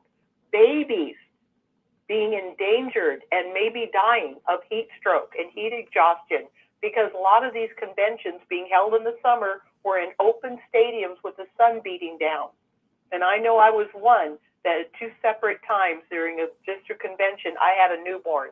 And thank God I had the sense to put them under the seat on top of the concrete where it was cool. But there were times you said that somebody would try to go, or you tried to go, or somebody tried to ask one of the elders in charge of the microphones to please announce that this is dangerous. Mothers need to know that they need to protect their babies. And they were told, this isn't a public address system. Like, who cares about endangering babies? And what about the old people that were expected to be there? Even if they were old and feeble, maybe they had high blood pressure, heart condition, who cares? They don't care. You have to be there, make them look good, and make sure you fill up that contribution box. Saddest story I ever heard, I think you brought it up, or somebody did on Six Screens, was that poor gentleman that he didn't feel good. He went to the convention anyway, and when it was, I don't know how much more of the convention was left, but he started feeling really bad. Oh, you can make it. Just sit down. Don't make such a big deal. Like, in other words, suck it up and obey Jehovah. And he sucked it up, and he died at his feet. I don't know if he was singing the song or he just died, but he died at his feet. Rick, remember that one? Yes, I do. Yes, I do. Thank you, Rick. And Anne-Marie, I'll tell you that story that you were talking about. We had Dr. Jerry Bergman. Well, he was a psychiatrist. He wrote the book, Jehovah's Witnesses and the Problem of Mental Illness. And you can look it up online, Dr. Jerry Bergman.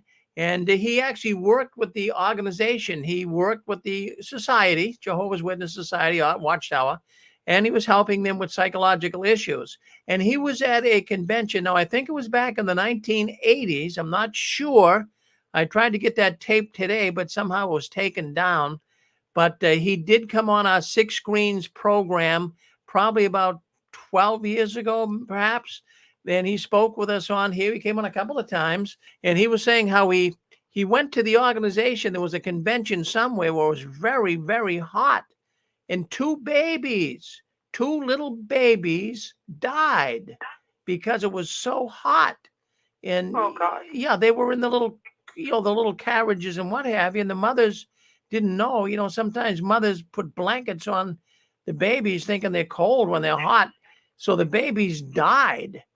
And so he went to the administration at the convention and he said, could we make an announcement to please warn the parents that the little babies cannot be covered up with blankets? They're too hot. They said, no, we can't make an announcement like that. It's only for witness information. We don't make announcements, public announcements like that. Can you imagine that? My goodness. Yeah, I can, and it's real scary. It's just so scary that you are made to feel that if you are not at every meeting and basically doing whatever Watchtower tells you to do, you're being disrespectful and disobedient to Jehovah. So they are put in the position, like you said, having to borrow money. I mean, how many didn't have a way to pay their bills? I remember letting all of my bills go because I was so poor. I couldn't buy clothes and shoes for my children. And here is going to be the convention. I have to buy them nice, new little shirts and whatever. I got to pay for gas. I have to pay for food. I have to pay for whatever it takes because certainly, it has to be done. They don't care. And don't forget that contribution box. Well, hey Rick. Yes. Hey Rick, this is Justin. I remember I was serving at Bethel. This was in Brooklyn. It was the blizzard of '96, and my congregation was up in Harlem. And I reached out to his brother Haskell Gray. He was one of the elders and one of the higher ups there at Bethel. So I asked him. I said, "Well, hey, there's a blizzard. Are we going up to the meeting tonight? Am I going to be able to catch a ride with you and Celeste, or am I going to have to catch the train?" So he said, "Well, I'm not going to take the car out tonight." He said, "But you can get on the train and ride." I said, "Well, are you sure? Because some of the friends are going to have to come down in that snow and ice." He told me to stop being a pussy and to go to the meeting. And I couldn't believe it. Now, he was a tough brother. I got a lot of love for Brother Graves, very nice. But he was a staunch brother. But we went to the meeting, the blizzard of '96, New York City. I went, and then, that's what he told me. So I went. But just to go to your point earlier, the mindset, some of the fanaticalism sometimes with some of the brothers, it just goes too far. Some of the older friends could have slipped. You're talking about in Harlem. I mean, I was on 129th and St. Nick. A lot of friends came down from St. Nicholas Terrace. It was a big hill. I don't know if you know Harlem like that. But anyway, the blizzard of '96, it was very dangerous or whatnot. But he told me to suck it up, and get out there. So definitely a lot of people use that guilt and what have you to make people get to the meeting by any means necessary. Well, good comment, Justin. Thank you for sharing that with us. You're absolutely right. People go crazy just to get to a convention. It's nutty. It's absolutely nutty. Good comment. We like that. Okay, you're on Six Screens, JW World News. Yeah, Mr. Fearon. Yes, sir, Ken. Yeah, I just want to express my outrage over those people that took that girl to the convention, and express my outrage over the fact that of those ladies there that where the babies died and so forth. Just synopsis for them. I can't go over everything because I didn't catch most of it. But yeah, those people, I hope those people should be convicted of felonies, what they did, and they should be put behind bars the rest of their life. It's really outrageous. I feel the same way too about the Watchtower organization because of the atrocities that happen and so forth. I would just hope they get rounded up, and I just hope they get convicted and they be put in jail for the rest of their life. Well, they're a criminal organization, Ken, and I feel it's only a matter of time. We're going to see some members behind bars. Let's hope so. Well, I was glad to hear that. I just hope it's going to be sooner than later. Me too. Okay, we have got California coming in. Go ahead, California. Hey, Rick, I was going to say, I'm enjoying everybody's comment, but I wanted to just sort of tap in on what Ken said. You know, Rick, I do honestly believe it is abuse, you know, and in the JW, in their mindset with this daughter, you know, they're probably thinking, well, you know, we're being faithful to Jehovah. And if our daughter dies, she's going to be resurrected in the new system. And I was just sending a text to Mayor, who had been an ICU nurse. And I said, hey, Mayor, if there's any way you can jump on and sort of explain the situation from a medical point of view as an ICU nurse, you know, but she's tied up right now. But anyway, it would have been great if she could have jumped on here, Rick. But, you know, the propaganda, the mind control, I mean, it's just total insanity. And it's abuse. And I couldn't agree more, because, you know, that's exactly what they're doing to their children. And unfortunately, the children is really the innocent party. I mean, they don't have any rights. They're not 18 years of age, and they have to go with whatever their parents want. You know, I hope and pray, honey, that little girl, everything turned out well. But let me tell you, you get into ICU, you're hooked up to a lot of tubes, especially when you have a brain trauma, Rick. You know, that little girl, that was the biggest mistake that they could have done. Definitely the biggest mistake. I think those parents are just totally insane and crazy. Yeah. Oh, this is what she's sending me a text. She's saying, Con, more likely that little girl will not survive. That's it. Hold on. This is what she says right here. She more likely will not survive. She will need an intracranial shunt and massive steroids to bring down the swelling. What a horrific story. I hope they charge them with child endangerment, and they probably signed her out of ICU against medical advice.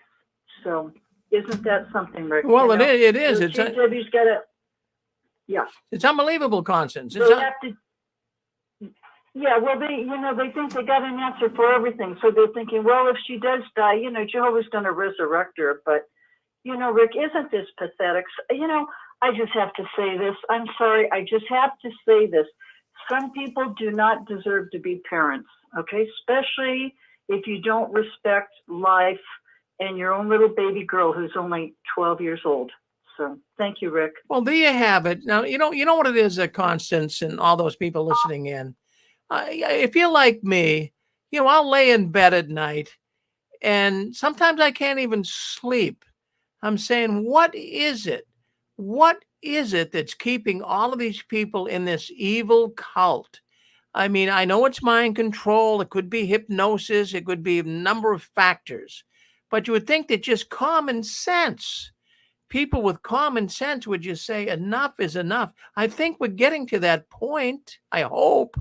I think we're getting to the point where people are waking up. They're smelling the coffee. Look at all the PMOs. We went over last week. We went over all of the the service report for 2021. Not good. Not good. Lots of witnesses leaving. So I think we're getting a lot of points on the scoreboard here. So let's just keep hoping and praying. All righty, Dick, do you want to say something?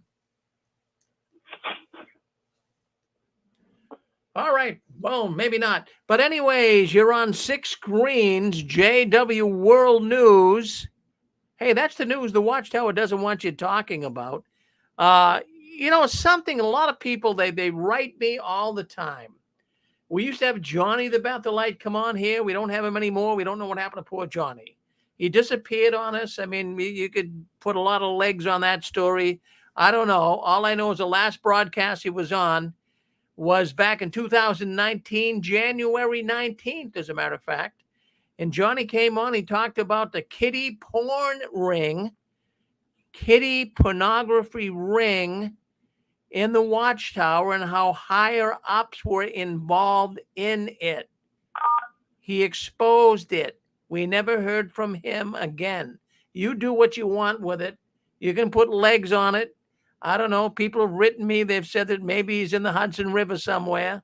I don't know what happened to Johnny, but he was coming on for 10 years sharing thoughts with us. But let me just bring this up because I got thinking of Johnny today. There are many people that they're wondering how the governing body, or is there anybody really personally profiteering financially from the money that's being siphoned in to the Jehovah's Witness religion. Yeah, a lot of money. I mean, billions of dollars flow into the Watchtower. So is there anybody in there particularly? Anybody that's actually getting money from the Watchtower? Well, let's first of all start here. Let's talk about Rutherford. Well, he was probably the most likely to really profit big time from the organization. Remember that? He had two 16-cylinder Cadillacs. Oh, Cadillacs, those are nice. But I mean, having Cadillacs during the Great Depression, that's what Judge Rutherford had, two Cadillacs. As a matter of fact, two yellow Cadillacs during the Great Depression. He also had a winter home in San Diego, California. And of course, we know that that house was just built for the princes. Well, if you believe that, this guy lived high off the hog. So I think that Rutherford, I believe he really benefited. I mean, money was siphoned right into his pockets. I don't know exactly how that works today with the governing body, but I have to say that what it is that there is money. I have been in contact with certain elders that have told me about how crooked it is during assembly time, convention time. Some have said that, they wanted to be reimbursed. Now, just get a load of this. You might not have heard this before, but I'm going to tell you this, that, when there's a convention, there's a lot of out-of-pocket expenses. They get to the assembly site, convention site. They got to get certain cleaning fluids, maybe paint, maybe whatever they need. So they send a brother out, and he, what he does is he pays for it out of his own pocket.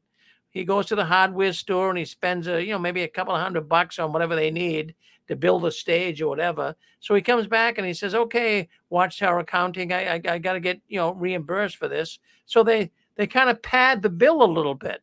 According to information I have coming in here to the 6 screens, these bills are padded. They might say, I went out, I spent $200 on nails and on screws and on nuts and bolts or whatever. And, it might have only been 100. So the Watchtower dishes them out. So there are people that are crooked. There always has been. So there's people that are crooked that are making out in the Watchtower. And, some people really, they demand to get their money back. And, sometimes what happens too, so if you're working at a convention site and they say, "Well, you go out and get some screws and nails. We're trying to put this platform together. We need some more screws and nails." So you go down to the local hardware store and you get, $50 worth. And you come back and say, "Gee, can I get reimbursed for that?" They say, "Well, isn't the way the Watchtower would work is they would say, well, don't you want to make this kind of like a donation to Jehovah?" But many brothers wouldn't do that. They say, "No, I want to get my money back." And some of them even wanted more. So the reason why I even bring this up is because it's something I've often thought about. We talk about the governing body, we talk about the high officials, but even some mucky muck, elders and ministerial servants, they land up getting a few bucks put in their pocket too. And how about circuit overseers? Man, I mean, you guys know, you've been in the Kingdom Hall when they would read they'd make a resolution. We're going to pass a resolution for Brother Smith, our overseer, this week. We had $300 in cleaning expense. He needed $600 for tires for his car. He needed $1,000 for insurance. Okay, fine, we'll give him that. I mean, how many times have you heard that? So a lot of these circuit overseers too were trying to get reimbursed for money they never even spent. So even some of those guys would live good. But what about the governing body? And that's where Johnny the Bethelite comes in. Now, Johnny the Bethelite's been on here. As you guys know, he hasn't been with us for a few years. But he would tell us all the time that, wow, the governing body, they live like kings. Oh, their apartments, their luxury apartments. And then we get conflicting reports. We hear people that say, well, no, the governing body just lives like regular Bethelites, nothing special. Their apartments are the same. Well, that is not the way that Johnny talked about it. Friends, I have to tell you, the governing body are, maybe they're not given large stipends. I mean, maybe they're not making $1 million a year, but they do live comfortably. Let me just say that. They live comfortably and they have zero bills. How would you like to have zero bills? Is there anybody listening to this broadcast tonight that has zero bills? Well, that's exactly what the governing body has, zero bills. It's definitely benefiting, right? I'd love to have no bills. And also, they get to jet set all around the world on other people's dimes. So they might not have, their pockets padded, so to speak, with cash, but they have no bills. It reminds me of, I believe it was President Clinton, or it might have been President Bush. I'm not sure. But it was Clinton. It was Clinton. And they asked him, President Clinton, how much money do you carry around in your wallet? He says, well, I don't think I have any money at all in my wallet. He says, I don't need it. He says, everywhere I go, everything is paid for. Well, that's the same thing with the governing body. Everywhere they go, everything is paid for. Now, I want you to think about this. I want you to think about the governing body. They have the same perks as even some of these high presidential figures and CEOs, chief executive officers of large Fortune 500 companies. It works the same. Oh, yeah, they might not get, all this money put in their pockets, but they live in luxurious apartments. And wherever they go globally, they can travel first class. And in most cases, they all have free insurance, endless green shake, tax-free handshakes. They always have a car for service that can pick them up, drop them off. So, I mean, these guys they live high off the hog. And, many people have questioned me. They questioned the six screens. Come on, Rick, the governing body doesn't live any better. Well, I'm going to tell you something. There's a lot of money that is donated to the Watchtower every year. And, the Watchtower gets also a lot of free labor. So there's a lot of cash floating around. So, even though the governing body today might not be like Russell and Rutherford, they certainly personally profited from the organization, didn't they? I mean, look at Brother Russell, for example. Brother Russell, I'm saying that in vernacular. He's not my brother, but I'm saying it so you guys understand what I'm saying. But Brother Russell had a train car, a Pullman train car. Well, that would be equal today to one of these big $500,000 SUVs, one of these big bus type, one of these big, not an SUV, but a big camper, all right? And that's what it'll be equal to. Brother Russell had that, and Rutherford with his home in San Diego and his 2 Cadillacs. So maybe we don't see the governing body really living high off the hog.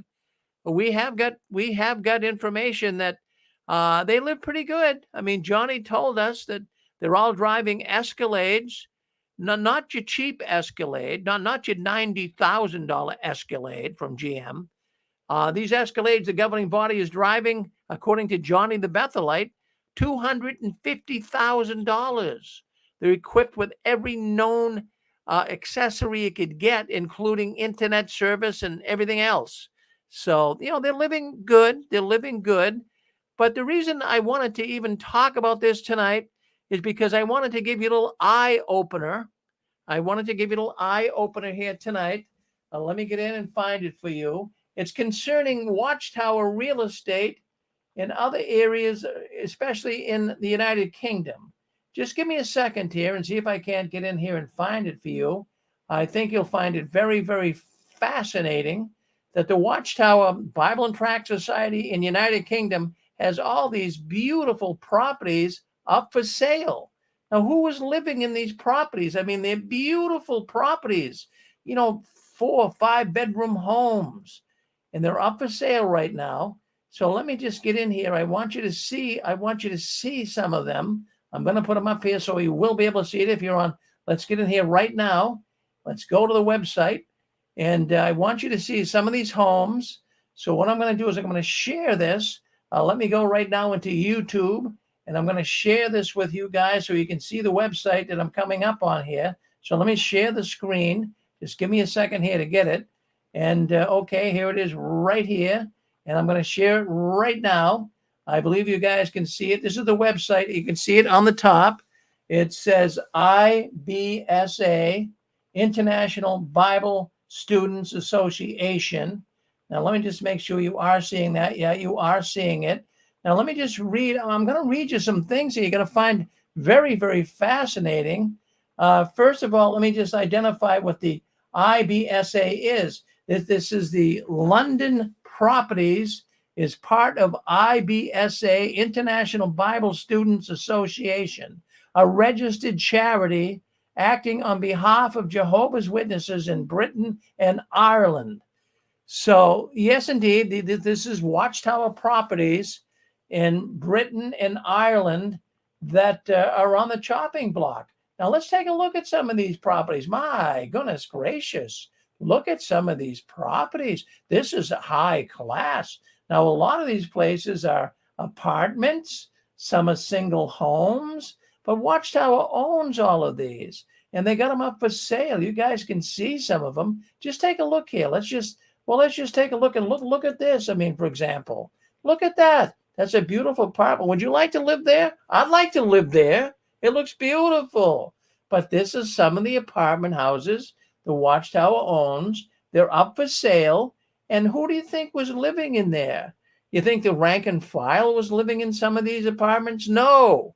High officials of the Watchtower, lawyers, high officials, governing body members, when they fly abroad, these are the places they stay. So, I mean, do you stay at a place like this when you travel? I mean, these are very, very expensive apartments. Plus, there's a bunch of houses. So, I mean, that's right on there. If you want to check it out, go to ibsaproperties.com. It'll come up. So I wanted to show you that. So this is an eye-opener. Johnny the Bethelite could not be that wrong. The governing body does not live in cheap little apartments at Bethel. Some of those apartments are really a little more luxurious than the average Bethelite apartment. But I want to share that with you tonight. I think you might have. Get in there and check it out. It's unbelievable what goes on behind the curtains of the Watchtower. Yeah, many times, I can remember growing up as a Jehovah's Witness. And my mother, she was a loyal witness. She's not with us today. But she would always say, Rick, the Bethelites, the governing body, the people who run the Watchtower, they all make the same amount of money. Now, back then, that would have been in the 60s. And she'd say, well, Rick, they all only make $14 a month. That's all they make.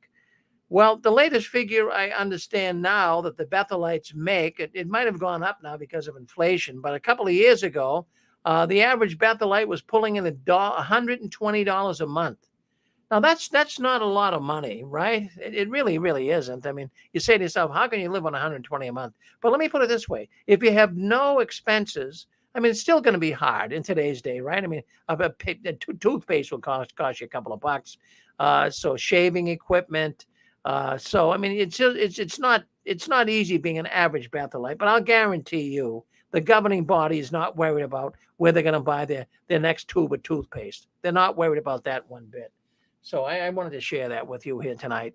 But there's all of this eye-opening real estate property that's owned. That's just in the UK. Well, what do they own? They own all these brownstones too.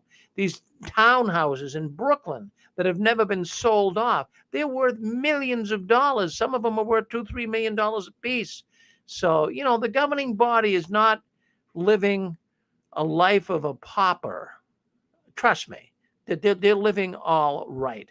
So there you go. What do you think of that? I mean, I think it's good. I think it's good we can expose this stuff. And even John the Bethany, he talked about Jeffrey Jackson driving a $70,000 Dodge Demon. Yeah, a couple of years ago, a Dodge Demon. And he was being questioned because of the name of the car. You know, had little decals of demons on it. And, you know, people, Jeffrey, Brother Jackson, you know, there's little pictures of demons on your car. Well, don't worry about it. But what about you? What about you? What if you were a rich Bethelite, your parents had plenty of money, and you went out and bought a Dodge Demon? Do you think you'd cut some flack on that? I think so. I really, really do. Okay, you're on with us. Yes, go ahead. Right. Just a quick, Jeffrey Jackson not only had a Demon car with 800 horse, he had a Bentley. And they go somewhere between $250,000 and $1 million. And what's that scripture about? Showy displays one means of life. You shouldn't do that. Yeah. He didn't care. No. They really, you know, they're taking care of themselves, and they always do. They go first class every place, but they'll take a nickel off a kid with, you know, his last nickel off a child. Oh yeah. In a heartbeat. Not a problem at all. Hello, Rick. Yes. I was going to say, you know, I would say the governing body members, they're sitting on easy street, Rick. Okay, they're sitting on easy street. And, you know, all these properties that you're showing here that's in the UK and so forth, they have them, you know, worldwide. I would like to just remind everybody, the governing body members didn't pay for these properties. These properties were bought by all the brothers and sisters' donations to this organization over the years. Okay? And not only that, but can you imagine being a Bethelite, you know, maybe putting in, you know, Rick, even if it was 4 years, you know, or even more, 5, 10, 20, 30, 40, 50 years, and then they throw you out on the street, and you don't even have a pot to piss in or a window to throw out of. That's a California expression, by the way. And the thing is, you realize, Rick, you know, you don't have anything, right? Because you gave everything to this organization. And then you find a website like this just to see the opulence. That's the word, the opulence, the wealth that this organization has that they've kept so secretive all these years. I think my blood would be boiling, Rick. I mean, and I know Rich and I had spoken about this some time ago. You know, Watchtower could have given every Bethelite, Rick, an easy $10,000 just to say thank you for your service, you know, but no, Watchtower is totally greedy. They threw them out on the street, go to the welfare office to get food stamps or Medi-Cal, and, you know, wait for your congregation to be able to help you.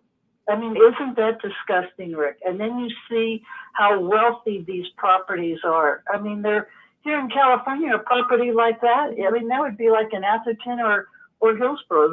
Those properties would be $5-6 million here. Absolutely. So I'm sure they're very pricey over there. You know, Rick?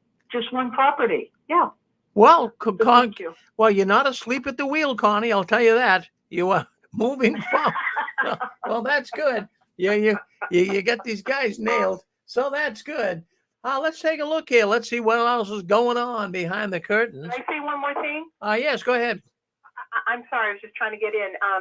What was being mentioned about how the Watchtowerite, the higher ups, the governing body really live. A lot of people have said, "Oh, I've seen the governing body's rooms, and they're just like the other Bethelites."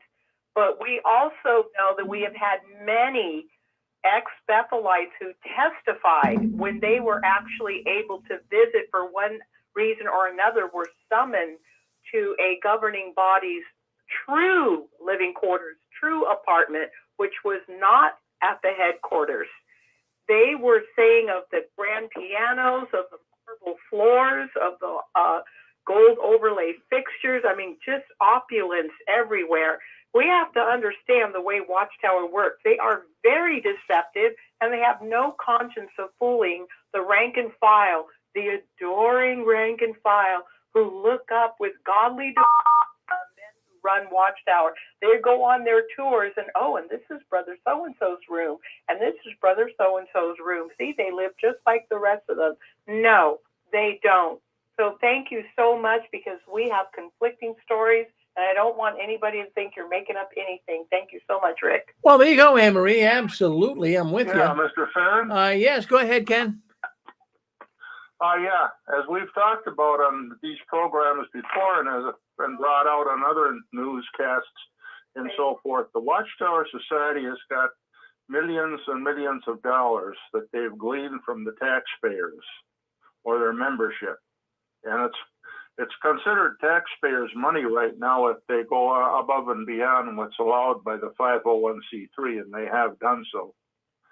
And they've also gleaned a lot more money than several of the they claim to be a Christianity association, but they've gleaned a lot more money than several of these Christianity associations put together. I don't have any of the stuff in front of me right now, but you don't have to look very far to find that. Well, you're right. Thank you. Thank you, Ken, for sharing that with us. No, you're right on the ball, too. My goodness gracious, you don't have to look too far at all. Thank you, Ken from Michigan. I want to also say this. Let's talk about this thought here. I want you to know that one thing I know for a fact, I'm in the sign business. I've been basically in the arts all of my life. And I know that people think in pictures, they remember in pictures, and they were moved to action in pictures. Imagery is very important. And one thing I came across this week that really rocked my boat, so to speak, is I was noticing eerily similar North Korea propaganda. I'm just going to mute some people here. Hold on one second, and we'll keep this nice and muted for us. But I was noticing in North Korea, they have propaganda posters, and they look just like the Jehovah's Witness depictions of paradise. Now, if you're on YouTube and Facebook, you'll see this. I'm going to put the pictures up right now, so just give me a second to do this. I'm going to share them on the screen. Just takes me a second to do this. I'm going to put, I want you to see this. This is remarkably eerie. This is very, very eerie. It's unbelievable. So let me see if I can't put this up for us right now. Yeah, and this is it right here. I believe you're seeing it. So this here, now you take a look at this. There we have, the same color coordinates that the Watchtower uses in their art. They have these Korean children, the father, the mother, and they're all happily walking through a beautiful green field. This really struck my fancy when I saw this. And let me scroll down now so you can see a little bit more. And you tell me if these pictures don't look just like Watchtower pictures. My goodness, I'm wondering here, what's going on? Take a look at this. We have, a Korean family, a North Korean family with little lambs they're holding, sitting there next to goats and rams. And then you have everyone looking so happy. This is like Watchtower literature all over again. It's eerily similar. This is propaganda. And the Watchtower does the same thing. They use propaganda to be able to get people to connect these pictures. Jehovah's Witnesses think in pictures. They remember in pictures, and they move to action in pictures. Really, you take a look at all the pictures for the Watchtower publications, and you'll find them very, very connecting. You connect with them, and that's what we always did. But the pictures had panda bears and people being happy and fruit baskets on women's heads and grapefruit and grapes and fruit and vegetables. Man, it all looked good, didn't it? But boy, I tell you, I was really surprised when I saw these pictures from North Korea. As a matter of fact, do you know a lot about North Korea? Let me tell you about North Korea. It's very repressive. It's one of the world's most repressive countries. Kim Jong-un. Well, his government sharply curtails freedom of expression, religion, and conscience, peaceful assembly and association. Geez, the Watchtower, it sounds just like North Korea. I really mean it. Is the Watchtower communist? I mean, they've been accused of that in the past. But here we have a remarkable resemblance. North Korea prohibits political opposition. It prohibits independent media. Well, doesn't the Watchtower? Now, it doesn't prohibit political opposition, but it certainly prohibits religious opposition. And how about banning independent media? The Watchtower doesn't want you watching independent media. They want you watching JW Broadcasting.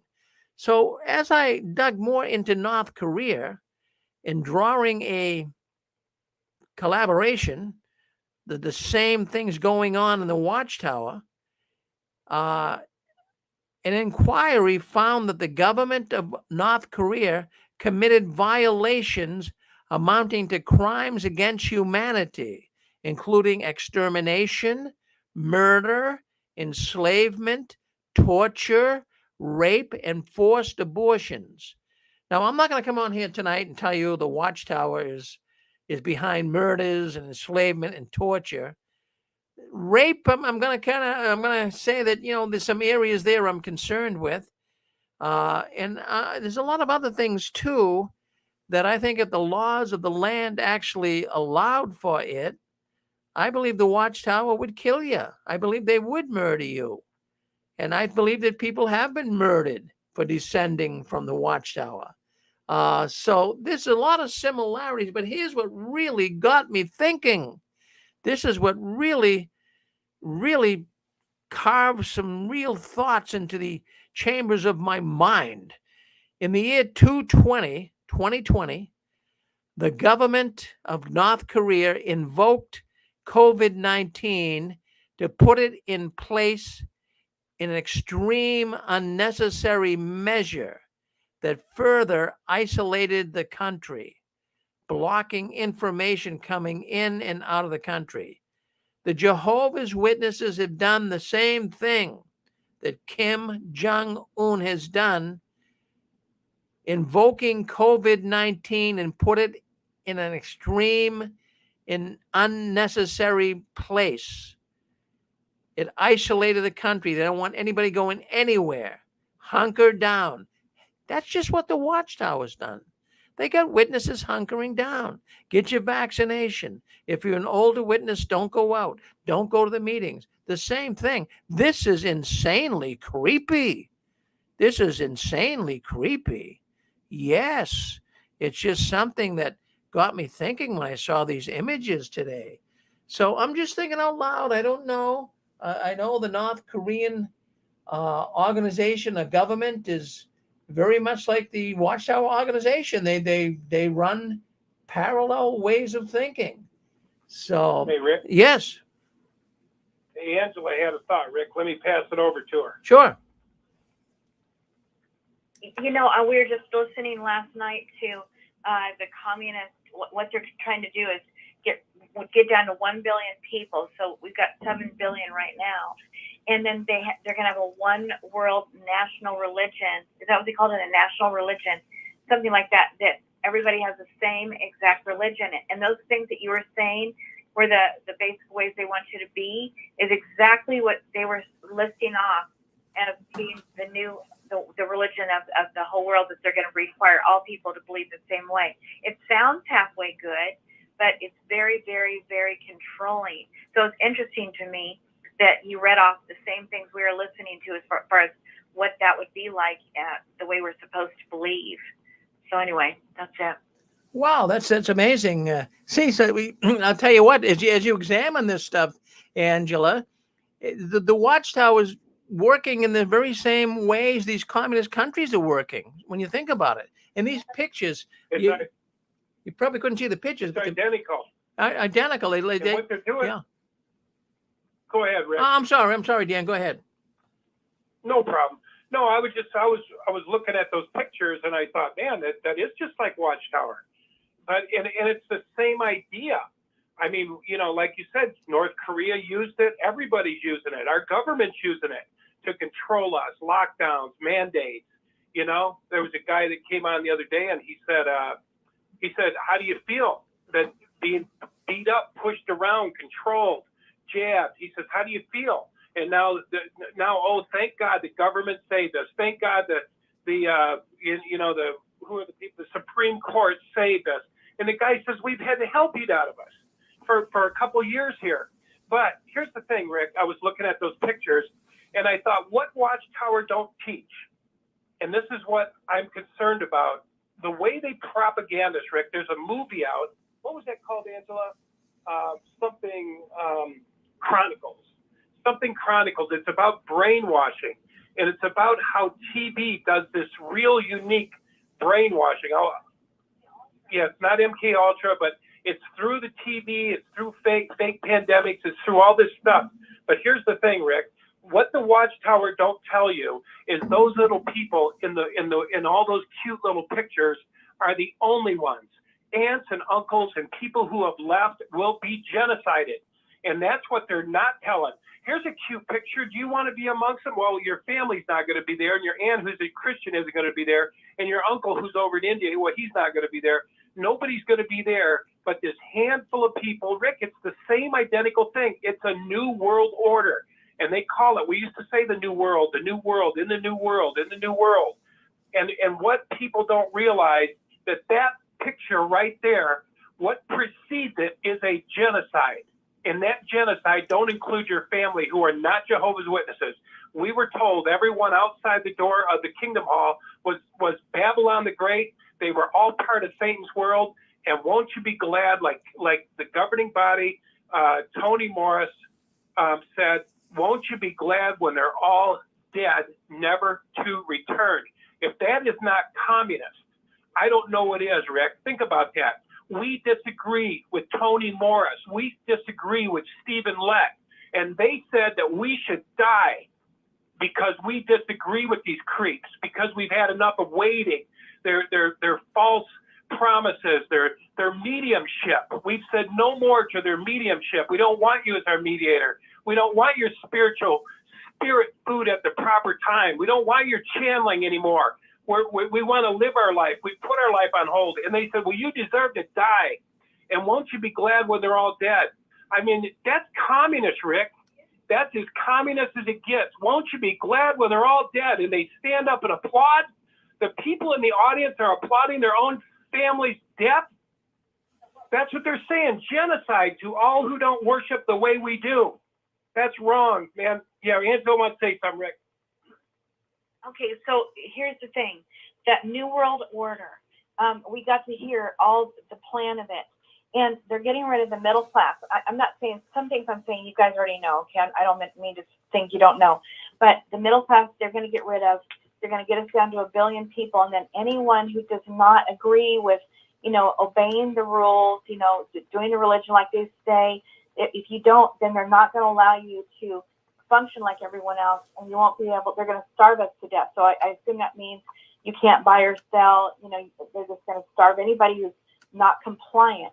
And so that would be me and Dan for sure, because we're we're the middle class, working class that are trying to be entrepreneurs. We have our own business. So we don't want to just be slaves and be homebodies and obey every time they say to stay home. And we're not obeying and complying with their every religious way of being. And so if we come out of the box of that, then you're punished by being starved to death or put in camps or whatever, and they're going to slowly weed us out until the only people that are left are those that are compliant and obedient. Well, what have the witnesses been trying to do, the governing body and the head-ups of all this organization? They've been trying to make everyone into slaves, like in advance, almost like MK Ultra, programming, make you guys say that you're slaves, make you say that you're good for nothing slaves, and what you're doing you ought to be doing, and you're the slave class and all this kind of crap, trying to program you to be conditioned to be obedient and compliant ahead of time. So it makes the job easier when they finally get down to the one world order. So I'm like, oh my God, this is all shocking what I'm hearing tonight. I'm realizing what's going on more and more. Well, Angela, very good. I'm glad you're listening in here and you're connecting some dots, because it's all making sense. What you guys just said makes total sense. And I want to put some. Yes, go ahead. Hi, Rick. Yeah, I was just thinking as well. Like a bit like communism. I thought the last few years that I was in the JW congregation, I was thinking to myself all the time, this is like being in some kind of communist state. Because you couldn't even trust the other people around you. People who you thought were your best friends would go and drop you in at a moment's notice. If you said anything wrong about the governing body or the elders, they would go and tell the elders, they would go and say you're murmuring. And you was told from the when we had the meetings that that we was to do this, we was to tell the elders or whoever about friends and family that are not obeying the rules or are talking against the governing body or whatever, against the Watchtower. And it was supposed to be a loving thing to do, because we was correcting them, we was being actually kind to them for doing that, for so they didn't stray from Jehovah, sort of thing, and it reminded me very much of a comic, because that's exactly what they do in North Korea. If somebody, or China or wherever, if somebody goes against the government, you just don't know if somebody's going to say something to somebody else, and next thing you know, you're arrested, and in case of the Jehovah's Witnesses, you're kicked out, you put to spiritual death, basically. So yeah. Well, that's right, Roland. Well, good. Well, thank you, Roland. Thank you for chiming in with us, and everything you said, I agree with you 100%. Don't you be a stranger now. Thank you. We'll see you soon. Thank you. Yeah, we'll see you next Saturday anyway. Yeah, next Saturday you'll be coming on. Yeah, 5:45. Roland coming in from the United Kingdom with this program. Thank you, Roland. Thank you, Rick. I got another image. I got another image that I want to put up from a recent Watchtower. Boy, where do you see this image? Boy, oh boy, it's very strikingly. I would say it's offensive in many ways, but I'm going to put the image up. We'll discuss it. If you're on, well, you can see it also. I'm going to put it on the Six Screens Video Suite as well as YouTube and Facebook. So let me put the image up right now. Just give me a second to get in here and do it. Okay, we got that. I'm going to share it now. I do believe you are seeing it on all the networks here. Yeah, look at this. Can you believe this? This is a Watchtower image. Now, this is what happens when you marry an unbeliever. I want you to look very, very close. The woman in the picture, she's got a baby bottle there. She's looking at some family members of the Watchtower. There's cigarettes on the table. There's booze bottles on the table. Her husband over there, he's conked out. It looks like he's on drugs or perhaps drunk. Whiskey bottles all over the place. This is what will happen if you marry an unbeliever. This is a picture in the Watchtower. This is unbelievable. Can you see it? I think you can.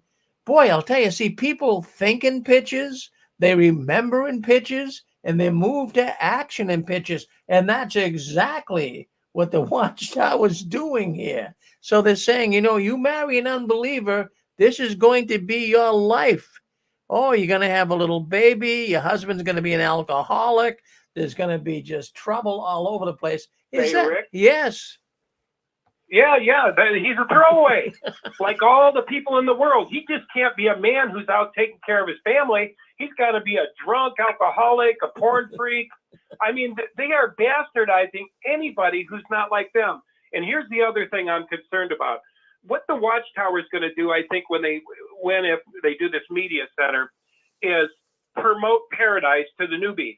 The ones that are in, they're going to promote fear, because that's how the Chinese do it. That's how the Koreans do it. You'll die. You will die. We'll torture you. We'll kill you. And Watchtower, that's what I remember, Rick, after being out 20-some years. The thing I remember was, don't ever drift.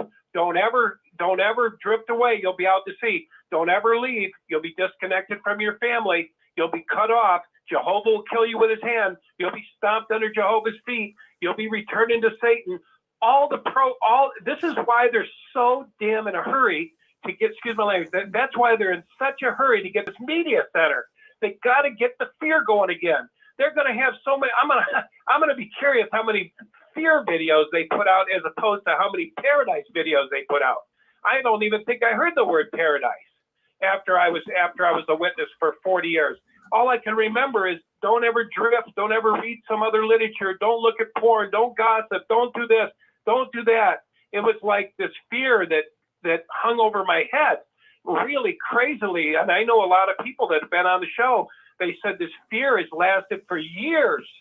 So this is why the media center, Rick, and pictures lodge into your mind. They got all the senses. They got sound. They got screaming. They got pictures. They got murder. They've got, it's hitting all the senses, the eyes, the ears. You know what I'm saying, Rick? You know what I'm saying. It's a tool for these guys. The mind control tool, this media center. Anyway, thank you. Well, no, Dan, you got me thinking. You got me thinking. You're saying, do I know what you're saying? In fact, you got me thinking even more about it. It's very, very, well, it gets the message across. Here we have a young woman. She looks distraught, a cigarette box on the table. She's looking at her family, who are the witnesses. She's got a little baby there. She got the little milk bottle, the little bubba, as they call it. And then you have the husband over there, all tattoos all over his arm. He's stretched out on the couch, big bottle of whiskey. I mean, come on, could you paint anything more graphic than that? Jeez, there's nothing worse. He's got tattoos. He's a drunk. There's nobody good. And that's saying too, Rick. Anybody with a tattoo is a throwaway. Yeah. Anybody who drinks, these guys have bastardized everybody. This is serious brainwashing propaganda. And I wanted to say, Rick, too, that movie is called Montauk, M-A-N, or Montauk, M-O-N-T-A-L-K. And it's called Montauk Chronicles. It's on Netflix. It's talking about media propaganda, how they're using this to put fear. People aren't even themselves anymore. They've lost touch with themselves. They're addicted to media. They're addicted to fear. This is what Watchtower's got our brothers hooked, got my brothers hooked, got my mother hooked, stole her life, stole my father's life. Watchtower became the focal point. Watchtower became everything. It was an entity. That's why they say spelling. It was the spelling and the interpretation that Watchtower gave us that put us under their ideology spell. The spell is the words they've interpreted to us from their perspective in the Bible. We came under Watchtower ideology, and it's a horrible place to be. Rick, 40 years, and in 20 years recovering. And I know a lot of people that are still recovering, and a lot of people that have been in hell on earth. Why would you be in hell on earth? Because we have been programmed and scared of Jehovah. We've been scared of believing, scared of everything, scared of the people we meet in the world. I remember when I got out, I was like, who are all these people? Who are they? Who are in these cars all around me? They had me in an altered reality. Watchtower altered reality. These guys are programmers, and they know what the hell they're doing. Montauk Chronicles. I'm going to watch it tonight, see what it's about. Well, there you go. Great comments, Dan. I'll tell you what, making a big difference. People love it when you come on and talk. They love it. You have passion. We love it. You have passion. You have commitment. You and Angela, you're two great people exposing the Watchtower. Keep it up. Well, my goodness sakes, it looks like we have to come to another end of our broadcast. Boy, I tell you what, I could go on all night here. I get excited about this stuff. I really do. I get this adrenaline rush. So, yeah, so we've got a lot of things going on. We got Reese coming up here next on the 6 screens. We're looking forward to that. Someone want to say something? We're going to make a few more comments. If you want one more comment, we'll take it. Go ahead. Yeah, Mr. Fearon? Yes, Ken. Okay, I just wanted to comment on what we've been talking about here for the last time.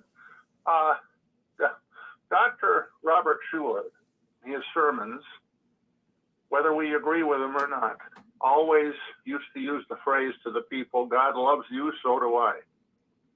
Dr. Billy Graham used to always give a positive message of a better place that you're going to after death, after this life here on earth.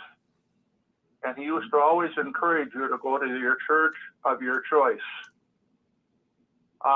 Then many years ago in the 20s and 30s, we heard the Watchtower Society give a speech about millions now living will never die.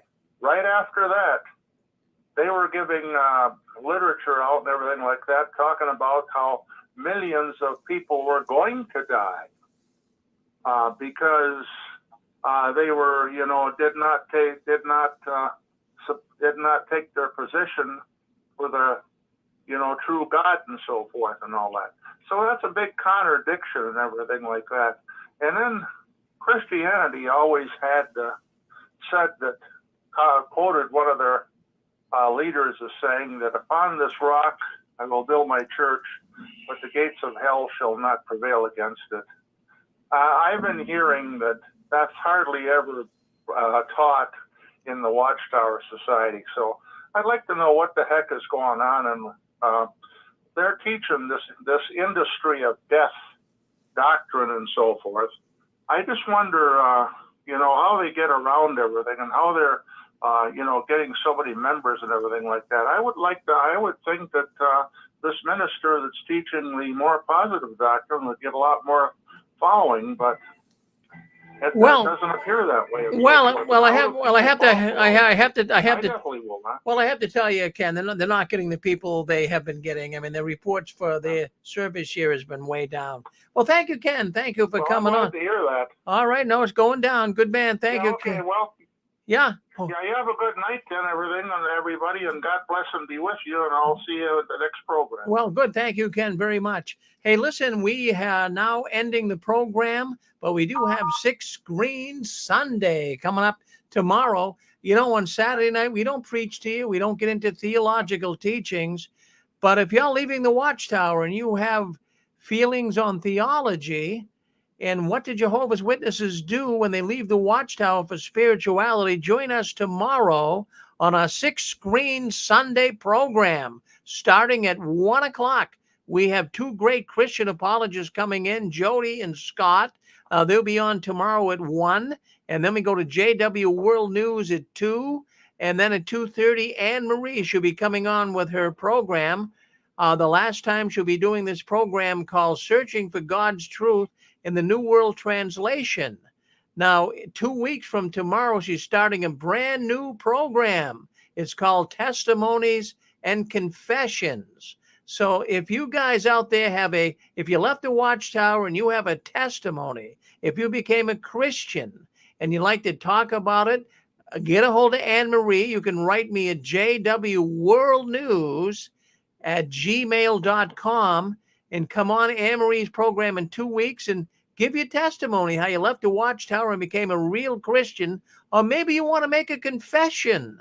Maybe there's something that's been weighing on your shoulders and you want to speak up about it and get it off your chest, so to speak. Well, you can do that too on Anne Marie's program, Testimonies and Confessions, starting 2 weeks from tomorrow.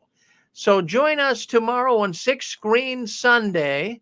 And also, I want to say this. I want to tell all those people out there that are activists, all the people that are working hard, exposing the Watchtower, Mike and Kim on YouTube, and of course, Lloyd Evans. We wish him the best as well. We know he's got some things going on, but we wish him the best. And he's done a great job in getting people to leave the Watchtower, and all those people, Watchtower Escape, JW Escape, I should say, with Elaine, and also Critical Thinker, and all the different people that are exposing the Watchtower. Keep doing it, because we're making a big difference. Also, friends, why don't you subscribe to our YouTube channel or share our channel? Why don't you share this video on Facebook and like it? Because the more people, the more witnesses that we can put these YouTube videos in front of, the better it will be. So why don't you give us a little, if you like what you heard tonight, why don't you subscribe and like what you heard? Well, now, friends, I want to tell you all, keep standing tall.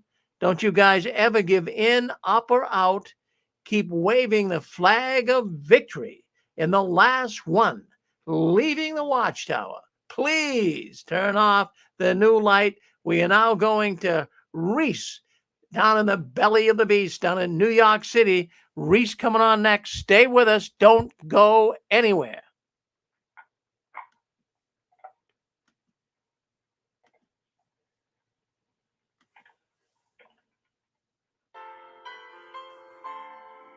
You're on the Six Screens Tele-Network, earning the reputation of giving all the right ingredients, uninhibited, in exposing the hard, cold facts about the Watchtower Society.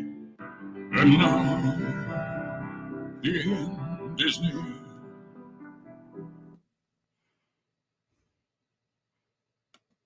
The following program is controversial in nature. Conspiracy theories once limited to fringe audiences have become commonplace in mass media. Conspiracy theories have a negative connotation, implying that the appeal to a conspiracy is founded on prejudice or insufficient evidence. However, many are often commonly believed, some even being held by the majority.